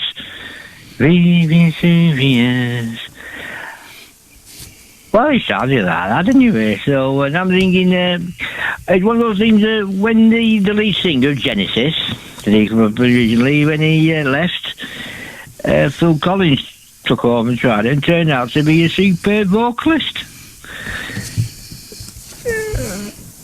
So I just thought, well, tell you what, you're not saying next, so I won't. Well, okay. I was just listening to you, but I won't bother now. 0800 218 2255. That was a quick one. How do Linda? Hello, Alan. A couple of things. I did ring up for one reason, but George, who you've just been speaking to about his photographs and everything like that. Yeah, right. My mum and dad, they split up, and they had 7 children. And do you know what? We've got no photographs of any of us. So when I heard that, I thought, how nice is that? He's taking photographs of his mum. We've got nothing. We've got nothing to go by. Anyway, the other reason is just to put a little bit of fun on the conversation. You know, when you fancy something to eat. No, don't say it like that, Alan. You know, like a piece of toast or something like that. I've just put a piece of toast in the toaster, and my bloody toaster's not working. Oh dear heaven! It's an outrage and a scandal. Have you got a gorilla? Mind you, I have, but I don't use it. Well, you might have to now. You haven't got a toaster. But just for the record, people say that all the time. Just put a piece of toast in the toaster. No, you didn't. You put a piece of bread in the toaster. I know. Do you know what? I say it as well. It's stupid, isn't it? I'm just going to put a piece of toast in the toaster. Why? What? Anyway, yeah. Well, you're going to have to grill it. That was the reason I was ringing you. Just to say, you know, when you just fancy a piece of toast and then it doesn't work. I went back to it. I thought, right, let's have a look at this, and that's terrible. Anyway, awful, isn't it, Alan? We've got a kettle. I'd just like to tell you, we've got a kettle. I didn't buy it. I am innocent in this, and it's a kettle, you know. You lift the lid, you put the water in, you close the lid, and it's got a light on it, so you can have your water boiling hot or various other temperatures. They're not mine, it's just a series of lights. So you fill the kettle, you put it on, and all these lights light up. And then you walk away. It doesn't boil, because it's a bloody switch round the other side. And it must be twice a day I must forget to turn it on. Damn thing. Do you know what? I did that once. We were going on holiday, and I thought, right, I'll iron all my husband's clothes, and then I thought, right, I'll leave mine till the last because it'll be a lot nicer. And I rang my husband and said, guess what? My iron isn't working. And do you know what? I hadn't had it plugged in. And he went, because I thought, I'm going to have to go and buy a new iron. But anyway, so anyway, nice talking to you, Alan. And you. Have a good night, Linda. Good luck with it. 0800 218 2255. To get back to the kettle with the lights, I mean, there's an handle on it. Now, it's a kettle. It's a kettle. Yeah? Electric kettle. Plug in, switch, click. There's lights on it. Presumably, you can use it for when you don't want hot water. Huh? Stupid. I'll do Trevor. The perils of domestic appliance. Oh, God almighty, it's very frustrating. I know. If anybody had compared me to the late Jim Bowen, I'd be rather more flattered than you think to me. You've probably not met him. I've been to see him live. Oh dear God! I didn't know he did live. I'm watching him on Bullseye. I thought he was dead. Oh, that's okay. He did a touring theatre version of Bullseye. Oh Lord above, did he? Yeah, and I saw it at Southport. So when I was at Red Rose Radio, we had a Sunday morning programme called It's Your Turn, which was based on a roulette wheel. We submitted the programme plan to the IBA using bingo, and they said, you can't do bingo. It's not chance, it's gambling. So I said, it's not gambling, they're not paying. It's not gambling, they said, we can't do it. So we got a roulette wheel and did it with that, because that's not gambling, is it? And it was quite popular. So the boss said, you need to take it out on the road. So we took it out to this event. I have never been so bored in my life. It's dreadful. And he had this special, he paid a fortune, the boss, about 300 quid for this giant wheel, which, I mean, we used to just go wee like that with a little plastic roulette wheel. And we had this bloody great wheel about 7 foot across, and it went click, click, click, click, click, click, click. And, you know, oh dear God, what's that all about? And people turned up. And I just they would. Yes. Yeah. I would have done if I'd have known about it. I tell you. Honestly, it was tedious. I don't know how they put up with it, but I found it awful. So we stopped it. It was supposed to do about 10. We did 3. I can't do any more. I'd rather die. Right. What happens No, not at all. What happens when a strawberry gets run over crossing the road? Because it's a jam. Yep. Traffic jam. There we go. Thank you. I'm easily pleased. You've gathered this. Go on. Oh, go on. So a couple of cryptic crossword clues, because that's one of the things I do. Wicked activity could be gripping, 4 letters. Wicked activity. Don't know. Of vice. Yeah, very good, yeah. And no dreamer about an inventory. 7 letters. No dreamer about an inventory. Don't know.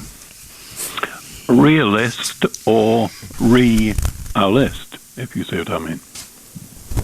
I do. There students, it seems to me, Alan, aren't the most tolerant always when it comes to respecting the opinions of others. And appears to be the case these days, yes. Weird. This week's example is from Cambridge University, where the students are pushing for a completely vegan menu across all university canteens, cafes, what have you. And they're initiating talks, they say, about removing all animal products from menus. Now, I'm quite up for the fact that not all students want to eat meat. But equally, it seems to me, you can have vegan options, you can have veggie options. I suppose you could have piscatorian options, and you could have meat. But to suddenly decide they're going to press for vegan-only food across the university in all their canteens and cafes, it strikes me as a bit unreasonable. That's what I would say. Yeah, but if you, and I'm not contributing to this, but if you're one of those people that enjoys the mantra meat is murder, then they're saying let's not have murder on campus. Yes. That's certainly one way of putting it, but then of course that is a view that would not be how can I put it? It would not be shared by everybody, clearly. No, but equally, they are campaigning. Lots of young people are campaigning to do away with all sorts of things like central heating and gas and burning fossil fuels and all that. So well, that's true. They're campaigning to make the world a better place. You make the world a better place by doing things that you think are better than the ones that are being done presently, I guess. Well, there we are. So that puts the other side of the coin, as it were, Alan. It's also interesting what excites people. I don't know if you saw the story about a coffee shop chain which is launching olive oil infused coffee. Apparently in Italy first, but likely to be coming soon here. Apparently it has an unexpected velvety flavour. Well, I'd certainly find it unexpected if I had it in a cup of coffee. I quite like a cup of coffee. I'm not convinced I'd like olive oil in it. But what I liked was the chief executive of this particular brand said, in over 40 years, I can't remember when I've been more excited. Oh, well, never mind. It's not his fault he's had a bloody boring life, is it? It just struck me as an interesting thing to say. I also like my natural world stories, and particularly when they're telling us about things that happened an almost unimaginably long time ago. And one of those is around this week, an armoured fish, which apparently, to use a quote, roamed the seas 360 million years ago. It's that kind of time scale, I think. What? With razor-sharp teeth, and not the teeth, but the fish grew to 8 or 9 feet, and the fossilised bones of one have been dug up at a farm in South Africa. So that's, to me, an interesting story. And as I say, I think it's the time scale when people come up with this and say this was happening 360 million years. Goodness me, that's a hell of a long time, isn't it? Really. Right. It's weird. I mean, it's just a dinosaur of fish, isn't it? Well, are you sure they've not found a submarine?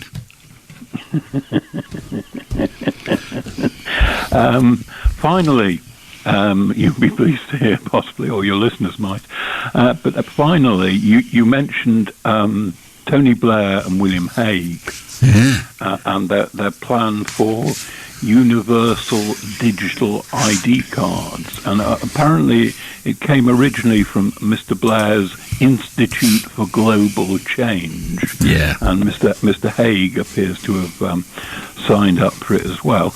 And you mentioned one of the concerns. I mean, apparently their plan would see virtually everything about you. So health-related information, employment-related information, educational qualifications, driving license, and goodness knows what else would be included in this. And you mentioned one of the concerns. I think I'm a bit less sanguine about whether the present government might have ways of using it, but anyway, future governments certainly are concerned about what somebody could do with it, all that information. But the other point I was going to make, and to be fair, it's not a particularly original one, is what kind of success have governments made of enormously large IT projects over the last 20 or 30 years? Quite so. And I would be concerned about whether it might not work properly. I would be concerned about the possibility of kind of hacking and malevolent nations getting involved in that. And I suppose I might be concerned about whether there might be VIP lanes of some sort for all kinds of contracts for companies that could contribute Yeah. So, there'll also be VIP sections. I mean, I feel sure that there will be people who say, well, like the X directory on the telephone, which just about anyone can have. But I can see a situation where the rich and famous say, hang on a minute, I'm not putting my address on it. I don't want people finding out where I live. And I can understand that. And people working for the security services. So, it's one of those things. It'll be a while, I suspect, before it happens, but it will happen eventually. I mean, I've got an ID card. I've got an ID card, a British. No, I have. When I was a kid, when I was born, I was issued. Oh, my parents were issued on my behalf with an ID card for me, and I've got it. Right. I don't know where to put it. Right. It's a piece of cardboard with my name on. I could have made one, but yeah, they used to. There was a war. And everybody had ID cards during the war. It was the continuation of that, if you like. Yes. Yeah. Oh, well, there we are. We'll see how that develops. But the two things I've got of that nature, I've got an ID card, and somewhere, probably in the same place as the ID card, I've got my petrol ration coupons from the 70s. Well, there we are. Exciting pieces of information for your archive, Alan. Indeed so. Should I ever have an archive? It's just a cardboard box somewhere, but never mind. All right. Cheers, Have Alan. a good night. Enjoy your olive oil coffee, or your coffee olive oil. I don't know what it is. Is it called colloil? I don't know. A colloil, that sounds like an intestinal problem, but then drinking olive oil flavoured coffee will probably give you one. I'll do Tommy. Hi, hello, mate. Well, it's magic to hear from you, you know. I've heard you for years and years and years. I haven't heard your voice, mate. But what I want to talk to you about, if you don't mind, first of all, can I ask what channel are you on? Merseyside. It's blocked off the aerial, and Radio Manchester. Can I hear you back on you anyway? I'll talk to you straight away anyway. I'll find it on the channel now. Well, what I talk to you about, mate, is ageism, right? Okay. Can you hear me there, Alan? Yes, I can hear you. You want to talk about ageism? Yeah, I want to, this is just shot into my head right now. How old are you, if you don't mind me asking now, Alan? 74. 74, mate? Well, I wouldn't think that, my friend. No way, mate. I would thought you're a lot younger than that, you know. I've been listening to you for years, but I'm 50, you know, so my word. But anyway, I like to talk about ageism. And you know what? I think, I don't know if you're going to cut me off or not now, I think the BBC have killed everybody's friend in John Motson. They cut him off the top commentator. You know, that was disgusting. That man's gone into a depression then. Talk Sport picked him up again. Talk Sport gave him a job. Mossy meets and all that every Monday and Friday. That man has gone into a depression, and I'm blaming the BBC. Well, feel free to blame them. I don't mind you saying. We have people coming and saying stupid things all the time. Good night. 0800 218 2255. How do Jacqueline? Good evening, that's what I are. A couple of very quick things here. Did you know about Bullseye Island? I'm aware of it, yeah. Off the Scene Peninsula. It's been become the first site in Europe to be awarded the International Dark Sky Sanctuary. Yeah, it's fabulous, isn't it? Hey, put another piece of Wales on the map. And also, you were talking about Sussudio. Phil what? Collins. Sussudio. All right, yes, yeah. Now, in the olden days, they used to use a thing called Sussudio on children who had nitty heads. Right. It was yellow, and it smelled disgusting. But I don't think he's singing about nitty heads somehow, do you? I suspect not. I didn't pay much attention to the lyric, to be honest, but I suspect not. And also last night you were talking about the people backing up because of nothing but something. There was a backlog of traffic going, and they were all rubbernecking. And what had happened was that with the cameras and everything else, they thought, oh, what's going on here? But, there's no reason why traffic should be slowing down. But what happened was there was a farmer had one of the ponds alongside the motorway with a rowing boat. and a naked woman on the rowing boat. And they were all slowing down to look at it, but it was one of these blow-up dolls.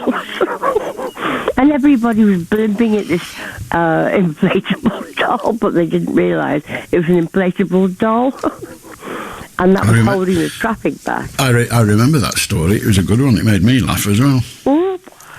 I mean, ridiculous, isn't it? I mean, Colonel Blimp, you know, what are they blimping for? A naked woman, and all it was a blow-up doll.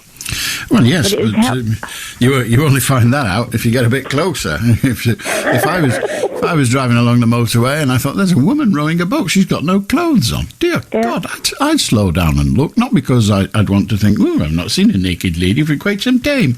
It'd be, what the hell is going on? So you remember that story, do you? I do, yes. I thought it was brilliant. Quite funny, isn't it? Yeah. Anyway, that's it. Okie dokie. Okay. All right, see ya. 0800 218 2255. It's getting on for 5 to midnight. We're here till 1, and then we're gone till, well, Saturday. So if you want to join us then, that's great. You want to join us now, that's also great. 0800 218 2255. How do Ted? All right, Alan, kid. Do you remember that song, Alan, by Ralph McTell, Time in a Bottle? No. This is a good song, but it's about his son or his brother, what happened to him and that.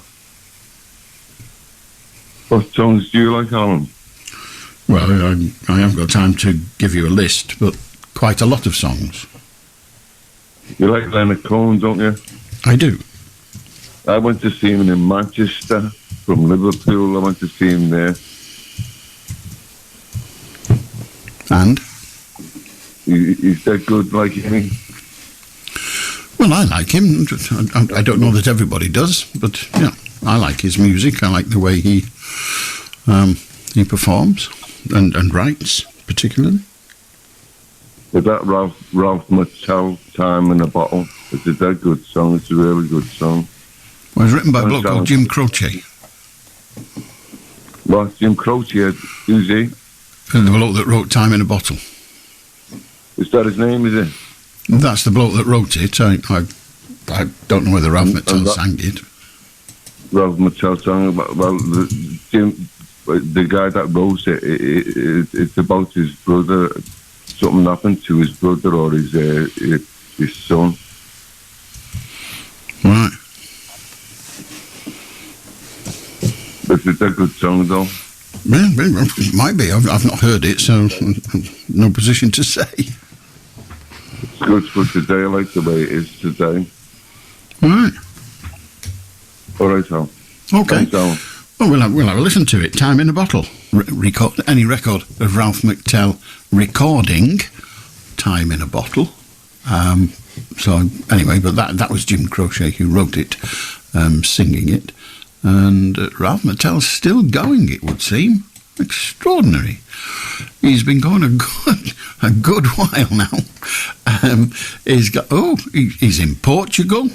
Well, I'm not saying he's in Portugal. I'm saying he's going to be doing stuff in Portugal. Albufeira, that place, Costa, Portugal. Dublin. He's been about. He's got about. As the lad. He's got about, I tell you. Oh no, that was last year, so that tour's ended. Tour dates for 2023. Not got any. So there you are. So that was a waste of time, wasn't it? But then that's what I have to do sometimes, waste time. 0800 218 2255. But by all accounts, he's not recorded it. How do Linda? Hiya, Alan. Hello, I've Linda. just spoke to you a few minutes ago. Oh, welcome back. That blow-up doll thing that somebody was going... That was from Only Fools and Horses. Was it? Yeah. Well, then, there you go. I thought I've got to ring you back. Only Fools and Horses. They had the blow-up dolls in the back of the car or whatever. So anyway, that's all. I'm just gonna. Well, okay, but are you saying that the story about the rowing boat on a lake in a farmer's field with a blow-up doll. Are you saying that didn't happen? Or are you saying I don't know. Right, Do you know right. what? I don't know. I don't know. But that's possibly where they got the idea from for Only Fools and Horses. Yeah, it was Only Fools and Horses. So anyway, all right, Alan. Thank you. Have a good night. 0800 218 2255. Now, all jokes are stolen, it would seem. Quick shufty at Mondays, well, today's now, because it's 2 minutes past midnight. You want to join us right till 1, so 0800 218 2255. And the newspapers this morning, Monday morning, EU chief flies in to seal the Brexit deal, they say. The European Commission President Ursula von der Leyen, I don't know how to say it, will arrive in the UK today for a meeting with Rishi Sunak.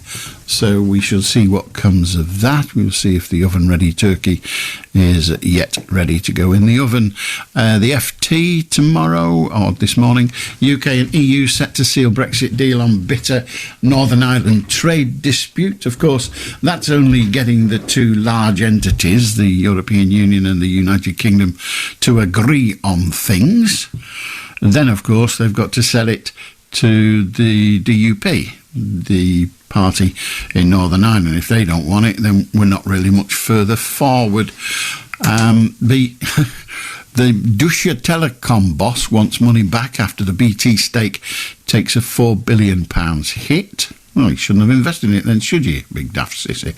And the front of the Daily Mirror, act now or millions face bills hell. Government told to stop the £500 rise. That's on an average bill kind of thing. £500 bill rise and maintain support payment. That's what they're saying should happen. And one or two advisors have said much the same thing. Justice for Joanna on the front of the Sun. Raab promises to meet her family.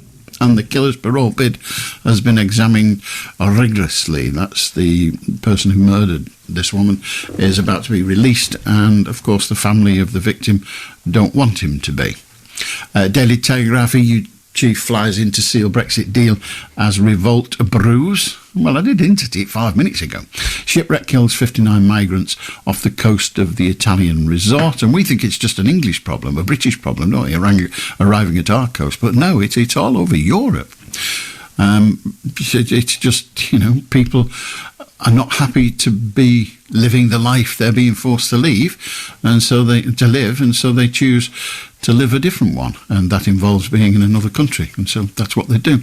The Times, Begum should be allowed to come home, says the terror watchdog. So the people in charge of understanding terrorism in our country believe that young lass, Shamina Begum, should be allowed home. By that they mean back to the UK. Exams body lets pupil use AI chat box to write essays. Good God almighty. And I've won big concessions from the EU, claims Sunak. But he didn't mention over-ready. We'll have to wait and see. Daily Mail, can Sunak sell his Brexit deal? And that doesn't mean to you and me. That means to selling it to the people, the politicians of Northern Ireland. Daily Express, Rishi, the new Brexit deal is the best for Britain. Quite a lot of people have said that about the last one. So do we believe them either? Brexit, Ursula von der way to... von der... Get it? Ursula von der way to Britain. No? Never mind, it was worth a try. I didn't write it, it's the front of the Metro. 0800 218 von der way to Britain. 0800 218 2255. How do, Tommy? Oh, hello again, Alan. All right, mate. Listen, you cut me off before. Why? I'll cut you off again. Go away. You're a silly, silly man. A very, very silly man with half a brain, and you're using the bit that's empty. 0800 218 to File on 4 on BBC Radio 4. And the sort of programme was about the fire service and sexism therein. Now, I've always been, fans, the wrong word, I don't really do fans, but I've always been a great supporter and to a certain extent admirer of firefighters, and still am in lots of ways. When all else is failing, they run in. and the building's ablaze, they run in. I know they've got the best equipment, and I know they've got the proper training and all the rest of it, but they're still doing something that's very, very dangerous. And they do it, A, because they like it, B, because it's a good job, a good pension, and C, because they enjoy the danger. It's part of the bravado of the job, and that's not a criticism. None of those comments are criticisms. That's now coming. The File on 4 programme, and this wasn't just about one fire service, was about the way some women firefighters have been treated within the forces, within the brigades, or whatever term you want to use for them.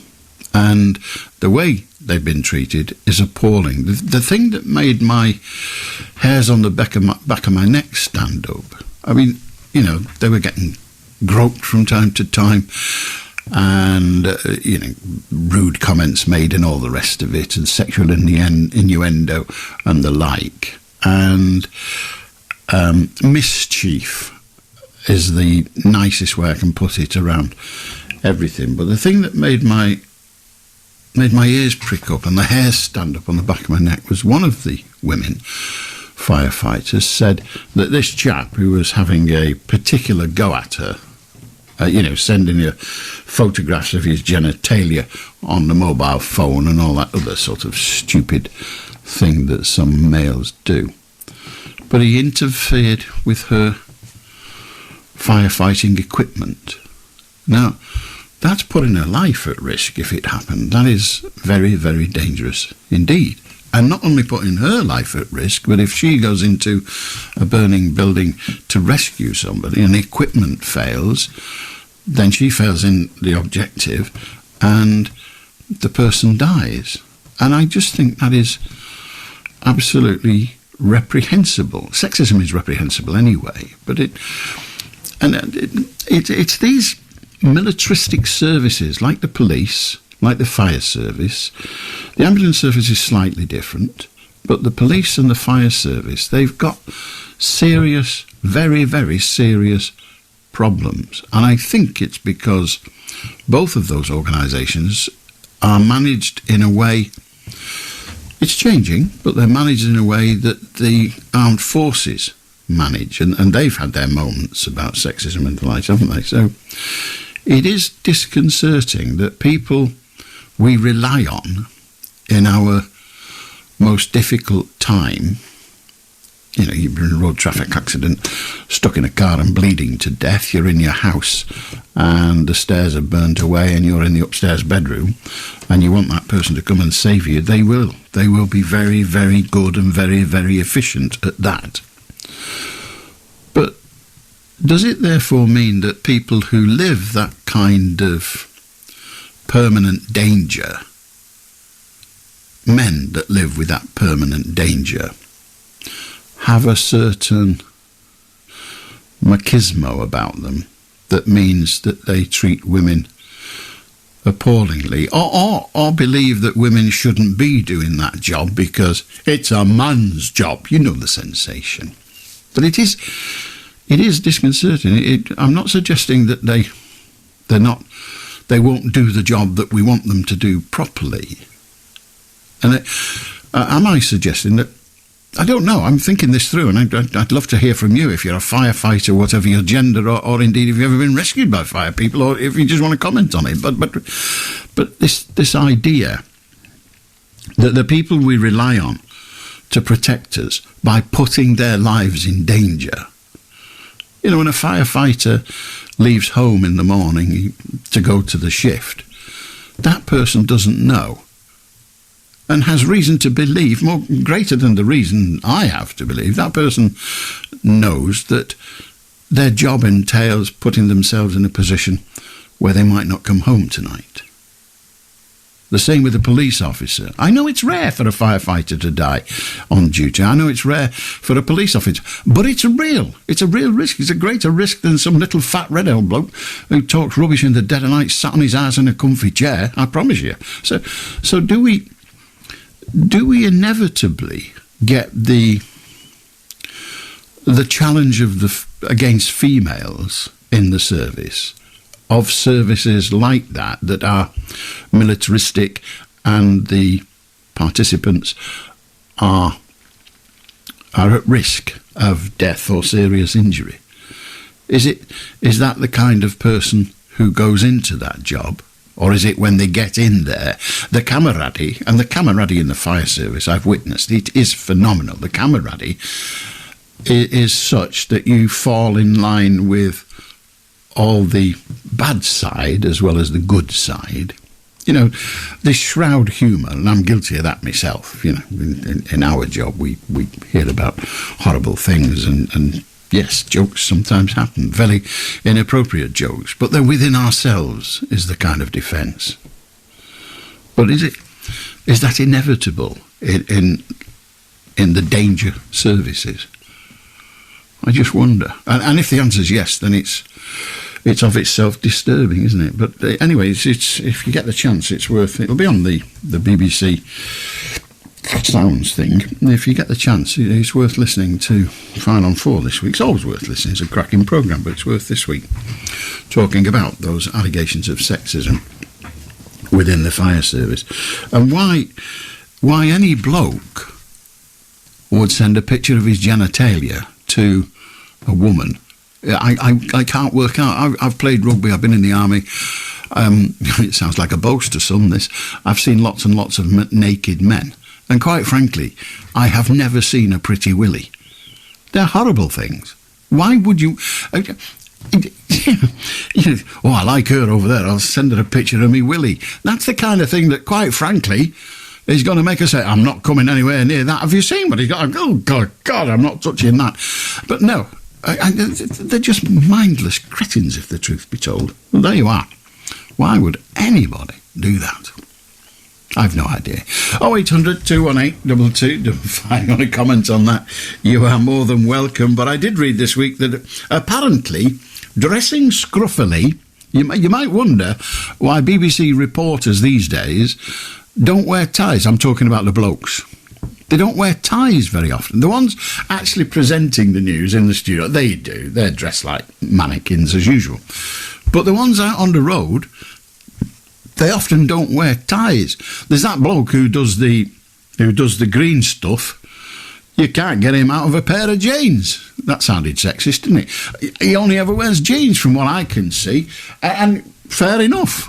Why does it matter? Well, I'll tell you. Apparently, dressing scruffily, and went up then, he just went up naturally, owning up, makes one look more trustworthy.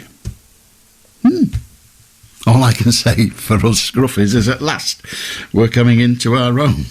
That's our own. Suddenly, my attire makes me look trustworthy, whereas before it just made me look like a lazy smell.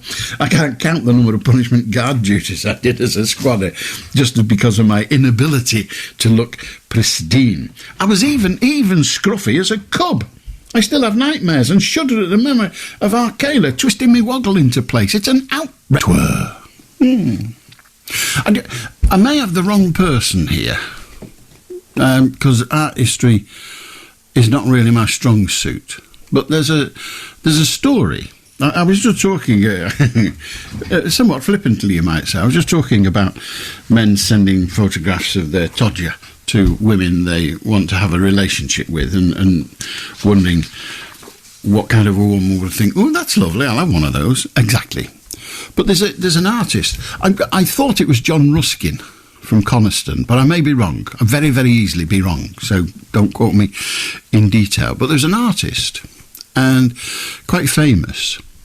And, you know, he's living his life and all of that, and as people do, going back a good couple of centuries, they got married.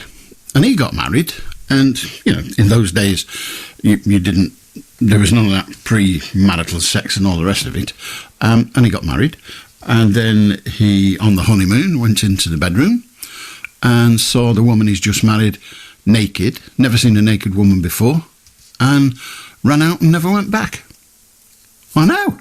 Listen, I'm just telling you. I don't know who it was, I forget. I thought it was John Ruskin, but my comfort in that view has diminished.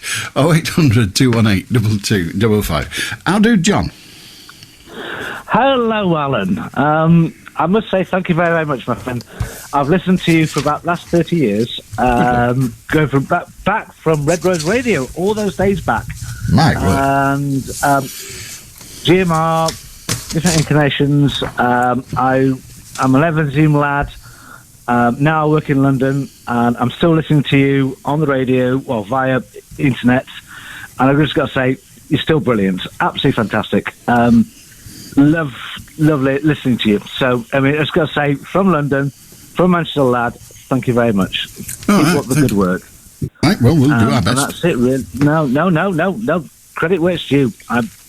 Well done. That's all I've got to say. But thank you very, very much, Alan. It's a great programme, and well done. Thank you. Well, have a good night.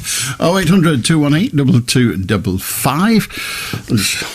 I always get a shudder when people are complimentary. It's weird. How do you, Stephen? I do, Alan. Alan, let's talk about universal credit and the way it's putting people in danger of losing their mind, really, Alan. The benefit system. It's very hard to explain to people. I'm working with an agency at the moment. I'm doing 2 days a week, and for them 2 days a week I've got to pay full rent and full poll tax. And I've gone to Wigan Law Centre, and I've asked people to explain to me, am I better off working or not working?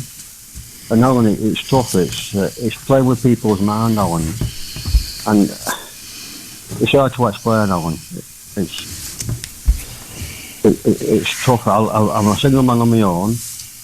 I've got to pay every bill, TV licence, water rates, and electric and poll tax and rent, and Alan, it's tough, pal. I know I might sound negative or whatever, but it's beating the benefit system, Alan. It's hard to get yourself in front. When you went to Sorry, Alan. when you went to the place in Wigan and asked them whether you were better off working or not working, what was their response? They couldn't explain themselves. I mean, there was a young girl pressing a computer buttons behind a screen, and I took all my information, all my bills, my outgoings, my ingoings, incomes, and it was. I don't. It's hard to explain to people who don't understand, and the young girl behind the counter. I wouldn't have thought it was a complicated calculation. You know how much you earn. That's easy. We've got that bit, and with all the information you supplied, a properly informed person ought to be able to work out you'd get the information off a computer. That's where information's kept these days. Ought to be able to work out what benefits you would be entitled to if you didn't work. That shouldn't be difficult to ascertain, really. I mean, go on. Sorry, because I work for an agency, I might do 2 days a week, so I have no regular income every week, you know what I mean, Alan. So for 2 days a week, my money can get stopped because I might be £5 over the threshold. Public claim and anything. So now we're making progress. You're telling me that you're already in receipt of universal credit, and sometimes when you earn above the permitted allowance, you forfeit some or all of that money. Is that what you're telling me? The majority, Alan, yeah. Because if I earn probably £5 over the threshold when I'm entitled to earn, I've got to pay rent and poll tax, and I get a new poll tax bill. Without getting into what you have to pay, the rules about universal credit, if you earn above a certain amount, you don't get to keep all of it. Is that correct? Alan, that's correct. And what you started to tell me a tale, and you said if I earn £5 over the threshold, I have to pay my poll tax. Well, kind of thought you'd have to pay it. But so of that £5 over the threshold, how much would you lose? It's hard to explain. I'm a single man on my own, and I'm entitled to nothing apart from what I'm entitled to if I'm not working. I could be better off not working, but I'd sooner work, Alan. I'd sooner work on going to meet people and get the enjoyment of going and earning my rent and earning my. I understand. I understand that. But well, first of all, is it possible that the agency you work for could find you 5 days' work a week? Alan, I've been with the same agent for 12 months, and it's always 2 days a week, and they'll phone on, can you work tonight? Can you work tonight? They give me like an hour's notice if I go work. If I say no, they won't phone back for me. The agency, Alan, now, they're dictating who they want and who can work and Alan, I've no transport. That's the agency life. That's how it's been for quite some time. But I'll ask again, because you didn't answer, but maybe it was my fault for the way I asked the question. But could you go to the agency and say, I would like to work 5 days a week? I'd love to, but it's not just me. You said that situation. No, we're all in the same. I'm just asking you. Are you saying that the answer to that question is no? I've asked the agency, can I work 5 days a week? And they said, well, we'll phone you when we need you. So you're waiting for a phone call. And so effectively they've said, no, there isn't enough work for 5 days a week, or they want to spread it out so that they have a bigger base. Right, now I understand. Is it essential that you work only for that agency, or can you offer your services to other agencies? Of course I could, but if we're good about I'm turning work down or not rejecting work or saying I can't work for you for 3 days and diet for 3 days, it opens a can of worms, Alan. It opens a can of worms because I'm on to get no work. Well, are you tied to the agency exclusively? No, Alan. No, but what work is it that you do? What is your? It's warehouse work, Alan. Warehouse work, picking and packing and emptying wagons. Warehouse work. And have you applied for full-time jobs in warehouses when they come up? I worked at a company in Wigan. I won't mention the company, but it's a big cattle company. Anyway, you've worked for a company in Wigan. Yeah, for 20 years. But the situation now, it's only agency work, Alan. There's no... The company now won't take people on... Well, that's a company.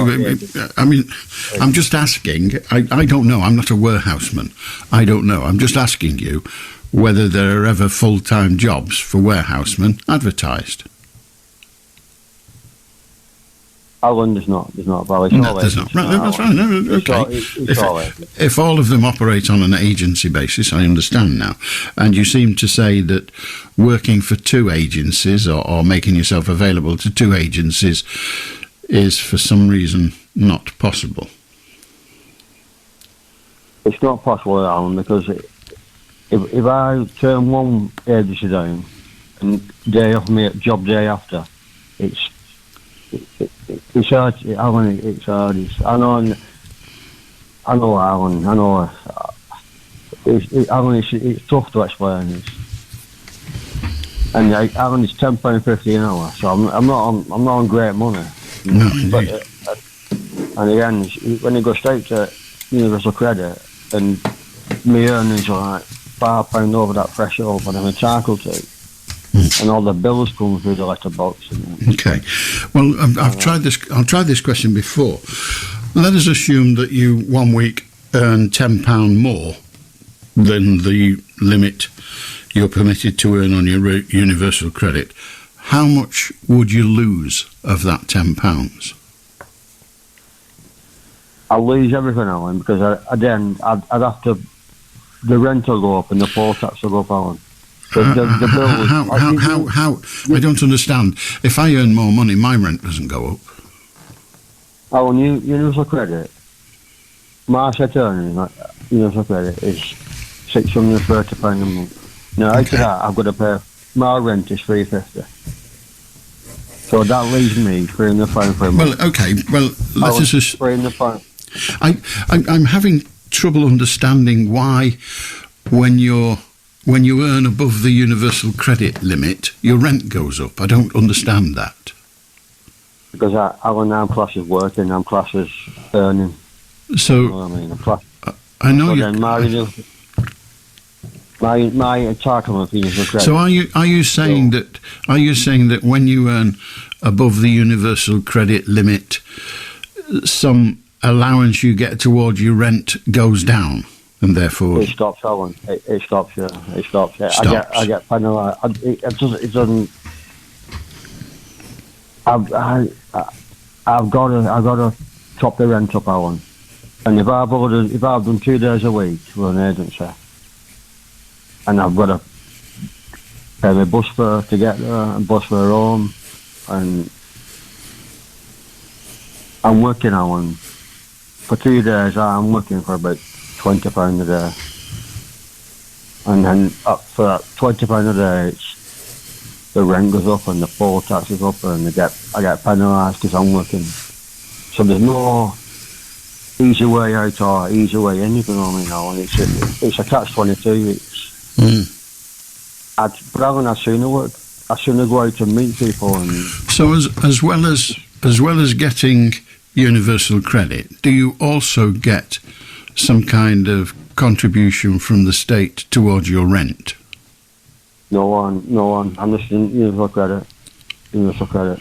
So you just get universal credit? Yeah. And so your rent, you said, is £350 a month, which you pay to your landlord. Is that correct? It's a council flat out. It's a council flat out, yeah. But that's the landlord. Yeah. That's the landlord. Now, when you earn above the universal credit threshold, your rent's still £350 a month, isn't it? Yeah, but I've got to pay the poll tax. Yeah, I know all that. It's just but whether you work 2 days a week or not, whether you earn over the universal credit threshold, you've still got to pay your poll tax and your rent, have you not? Yes, Alan. Yeah, so earning over the threshold doesn't change how much you pay for your rent and for your council tax, but you'll have more money with which to pay it, because you'll be getting more if you're getting £630, you said, for universal credit. If you earn an extra £50, that's £680. Yes, Alan. Right. So, but the bills are still coming through the letterbox, Alan. I'm not. Well, I know. Yes, I know. Alan. Go on. Sorry, I'm sorry. I was just having difficulty understand why your bills went up if you earned more, and I now know that they don't. So that I understand that now, and that's fine. I was having trouble with that. But you're trying to live on £630 a week, and how anybody's expected to live on that, I really don't know. £630 a month, Alan. Sorry, a month. My apologies. A month. Yeah, how anybody lives on that, I really don't know. No, and that is why people now are going to free banks, Alan. I've never been to a free bank in my life, Alan. I'm embarrassed by saying this, Alan. I've actually been stuck in the flat, Alan, for 2 days with no food. Because I'm a proud man, but I don't want to go to a free bank on my own. There's people judge people, and going to a free bank. I mean, it's easy to just say, I agree, it is absolutely outrageous, but that doesn't help you one jot, really, does it? Well, I've been struggling for 2 or 3 days with no food in the fridge and no food anywhere, and I want to go work. I want to work. I've always worked, and it's tough, Alan. It's hard to explain to people who don't understand the situation. And Alan, I respect your opinion, Alan, but it's tough. I've actually stopped in bed for 2 or 3 days, knowing I can't afford to go anywhere. And there's a food bank near me in Wigan, and I would never. I don't know. I'm not too proud to go there. But what do I do when I go there? Do I say I'm not working, or do I say what am I entitled to? I don't know. But you need help, and the food banks are there to help you, and all the people and companies that contribute to the food bank want to help you. Or you're not stealing. There's no shame in going to a food bank. If I needed to, I think I'd go. But he's taken that first step of going in. I get that. That must be really, really difficult. But if you don't go, they won't come to you. They won't bring food to you because they won't know that you need it. And I know the proud of. I nearly said working men and northern men. There is that kind of pride, and I'm one of them. But there's nothing shaming about being poor. I think Alan, he's biting the bulletin and yeah, saying I need to go there, and I don't know. Last Friday, a couple of days ago, I was really struggling, Alan, money-wise and food-wise. I actually walked past it, and I thought, well, I was so tempted to just nip in, but I didn't. I don't know what stopped me. I think pride stopped me, Alan. I think my own pride stopped me. But they'd be glad to help you. I used to work at the Centre Vice Bureau a long, long time ago, and it was my job to understand the benefits system. And one of the things that used to annoy me was that millions and millions of pounds that people were entitled to, they didn't claim out of embarrassment. I understand that, but I used to say to them that if people don't claim the benefits to which they are entitled, the authorities, the governments, whatever their political persuasion, the governments will think, well, we don't need to put this much money into the universal credit bucket because people aren't claiming it. It's not all going. We've got some left at the end of the year, and we didn't design it for that. And so, in effect, they'll then reduce it. So people who are claiming it will have to live on less. So, go on. I know you said about that winter money, that winter field money, what people not entitled to. They were in Spain on there for like 6 months, and that winter money.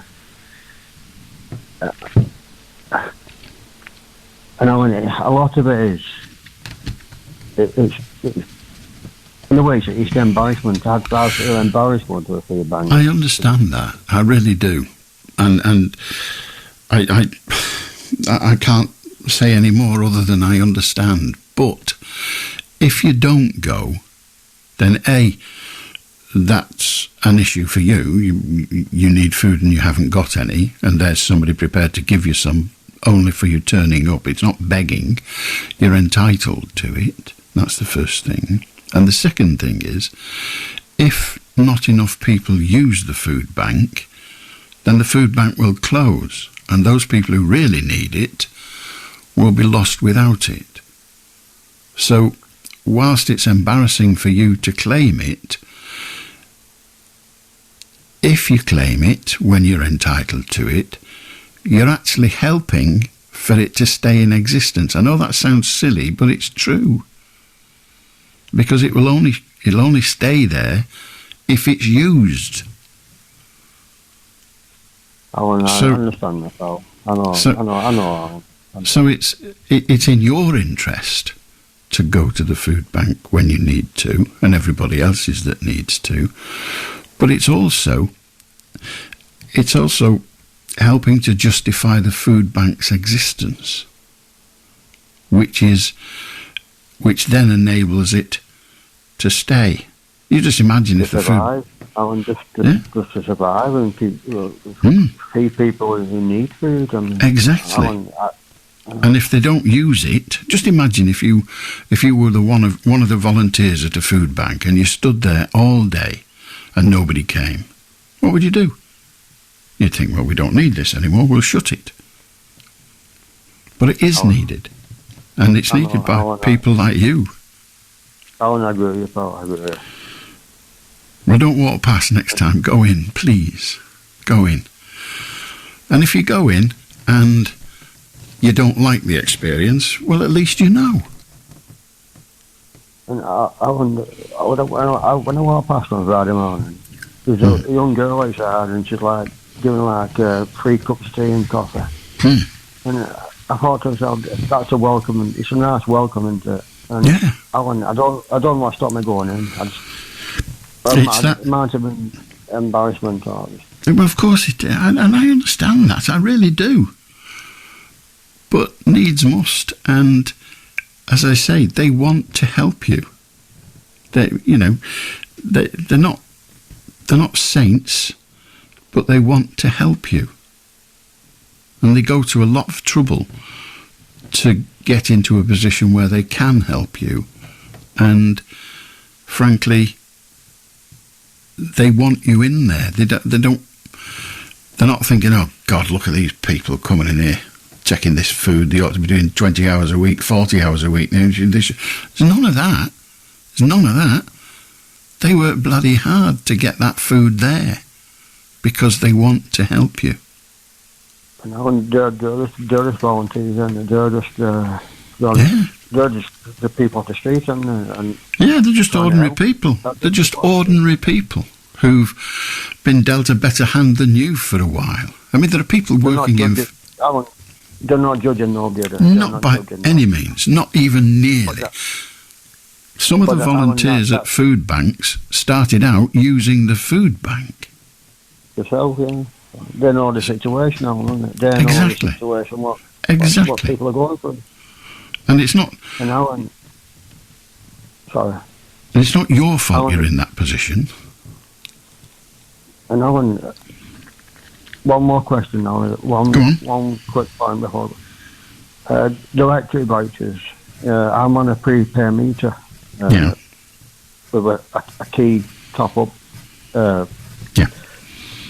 I won't mention the company who supplies my electric, but I've no vouchers since December, Alan, and I've tried to phone them, and all I get is an answer machine all the time, Alan. My electric is on at the moment, but it's a prepayment, Alan, meaning knowing if my electric runs out and I can't top it up, I won't have no electric on. Yeah. But it's okay at the moment. There's been quite a bit of publicity in the last week or so about the voucher scheme, and it's not working as well as perhaps the government hoped, but they are attempting to improve the process. So let us hope that improvement comes about pretty quick. But that's the other thing.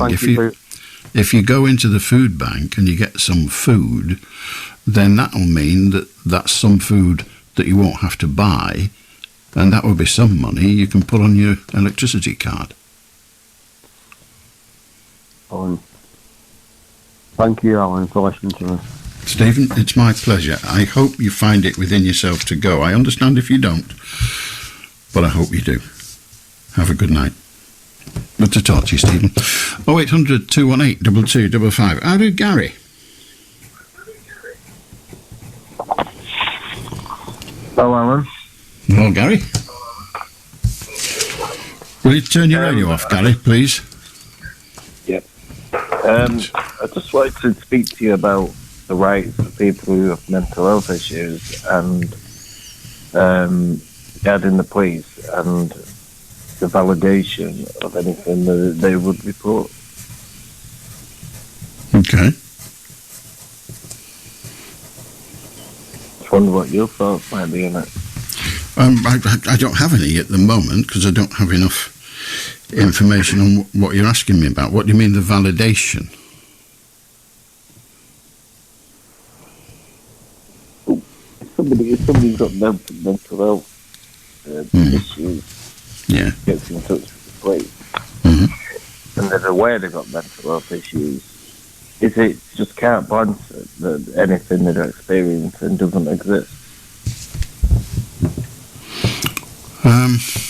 Well, it's if when the person with the mental health issue gets in touch with the police, if they're doing so about a police matter, then the mental health of the individual getting in touch shouldn't matter, because their job is to deal with police matters.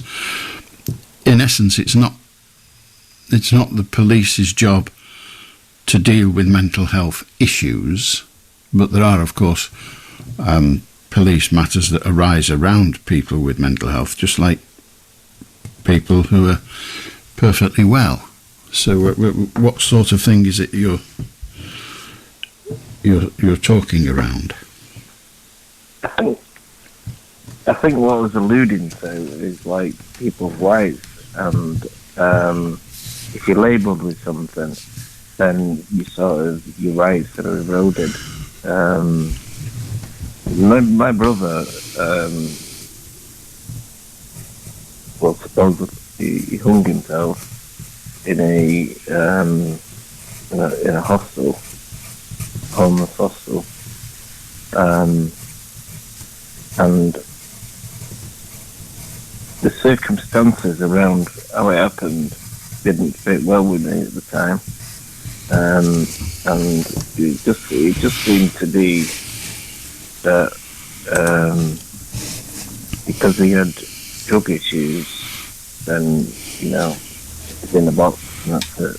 You don't need to investigate anything else. Well, there would have been an investigation in that the coroner would have had to be informed, and there would quite possibly have been an inquest where explanations as to what led up to your brother's death.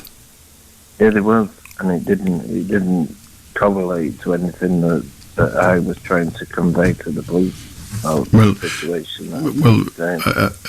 I don't know what you mean. It didn't correlate to what you were trying to explain to the police. Are you suggesting that the police lied at the inquest? No. What I'm saying is that it was the system that was in place at the time. I don't suppose it's anything like that now. Homeless people in a hostel. But he was in a hostel, got friends with a guy, and all of a sudden the guy's girlfriend isn't with his mate's girlfriend, it's with my brother. And in a couple of days he's dead. He wasn't strung, but he wasn't up, if you know what I mean. He just had a little lace around his neck. And me and my brother, the other brother, went to pick up his things and stuff. And there was about half a dozen lads at least in the front room of this hostel. They were just smirking. Every single one of them was smirking. Like they had something to say. And we tried to convey that to the police, and just by the mechanics of how they dealt with things at the time, just never got anywhere. Girlie was on. Let me ask you a very straight question, Gary. Are you hinting that you believe your brother didn't take his own life but there was foul play against him. Is that what you're alleging? Yeah. Right. And did you say it in those simple terms to the police? I attempted to, but it was just sort of broken down, like I say, in the mechanics of the way the system was then. Did you attend the inquest? Yeah, I did. And what was said about the process of your brother's death? And did you in any way disagree with what was said? It was because there was no mention of anything I've just said about the circumstances around the time that he died. It was just in relation to that he used to take drugs and then he was misadventure. So they put it down as misadventure rather than suicide? Yeah, because he couldn't establish he'd done it in his own mind. Well, the inquest has to come to a conclusion in relation to the facts presented to it. Now, it's a very regrettably sad fact that some people with mental health issues take their own lives. That's an inescapable fact, and sometimes there isn't somebody to blame as such. It's just people occasionally reach the end of their ability to cope with this world and choose to leave it. Now, unless there was evidence to indicate that others were involved in the death, then it would, the police attend the scene and they look at the scene and they make a judgment as to whether they think it was at his own hand or whether it was others were involved. Now, just because, and I'm not diminishing it because of this. Yeah, but this is what I'm saying. Is it's just like it was like a mechanism. Like, oh, he was on drugs, and this is how it happened. I mean, it was a. I think it was a bail hostel. Actually, he actually got in there as a special case, and person who was in charge, she just went to bed. And they were left to their own devices. And she said she heard some sort of bang at some time in the night, and she was the person who found him when she got out of bed the next day and opened the door. And I just found it really strange that there was no mechanism to actually just ask him, to ask any questions. They weren't going to ask any questions. It was from the police's point of view, it was a straightforward suicide. But what makes you think that he didn't die at his own hand? Because of what I've just told you. But there was nothing. You're telling me what failed to happen after the fact, but what makes you think he took his own life? He didn't take his own life. Other than the system of inquiry afterwards was not satisfying to you. We still have to get to the position where the living room of these people who was just left to their own devices was above the person who was supposed to be in control. And at some time at the night, she heard some sort of heavy bang.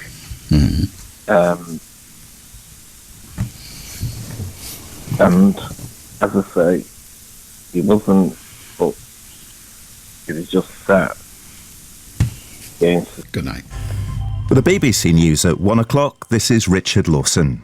The Prime Minister will hold face-to-face talks with the President of the European Commission, Ursula von der Leyen, today in an attempt to finalise a Brexit trade deal for Northern Ireland. A joint statement from Downing Street and the EU said the pair would discuss the range of complex challenges around the treaty. Ireland's Prime Minister Leo Varadkar welcomed the development. There's still some more talking to do, but it is a very good sign. And most importantly, if it is the case that we can get an agreement on the protocol, it allows some positive news and positive development for the Northern Ireland economy in particular, but also puts EU-UK relations and British-Irish relations on a much more solid footing, allowing us to do a lot of work together and hopefully getting the Assembly and Executive and Good Friday Agreement institutions up and running again. The collapsed battery maker British Volt has been bought by an Australian company. Recharge Industries says it'll bring proven technology to the company, which had been planning to build a £4 billion factory in Northumberland. A meeting between representatives of the UK's major supermarkets and the Farming Minister is expected to take place later today to discuss how to address the current shortage of some fruit and vegetables. Several retailers have put limits on how much of certain products people can buy. Well, now from our business correspondent, Eseth Carr. Some shoppers have been facing empty shelves, with low availability of things like tomatoes, cucumbers and peppers. Both the industry and the government are blaming extreme weather disrupting imports from Spain and Morocco. The National Farmers Union says other issues such as high energy and fertiliser costs and labour shortages since Brexit have also hampered production by growers here. Today, the Farming Minister is expected to meet representatives of the UK's biggest supermarkets to discuss what can be done to improve supplies. Nearly 60 people, including 12 children, are known to have drowned after a boat carrying migrants sank off the southern coast of Italy. The vessel broke up in rough seas in the Calabria region. The age a person can get married in England and Wales has risen from 16 to 18. Under the new rules, adults who arrange or allow the marriage of anyone under the age of 18 could face up to 7 years in jail and a fine. The changes also applies to religious or cultural marriage ceremonies that aren't legally recognised. Paisley Mahmood, who was married at 16, says the law could have changed her life. I know what it feels like to have gone through child marriage, and it's not something that I want anyone to go through. And I think this is going to have a really positive ripple effect. It's a really, really emotional day. We're turning now to the sport, and one of the most hyped bouts in the history of boxing novices has taken place in Saudi Arabia between two fighters better known in the arena on social media. Tommy Fury, who rose to fame on reality TV show Love Island, beat the YouTube influencer Jake Paul. And that's the BBC News. It's now 3 minutes.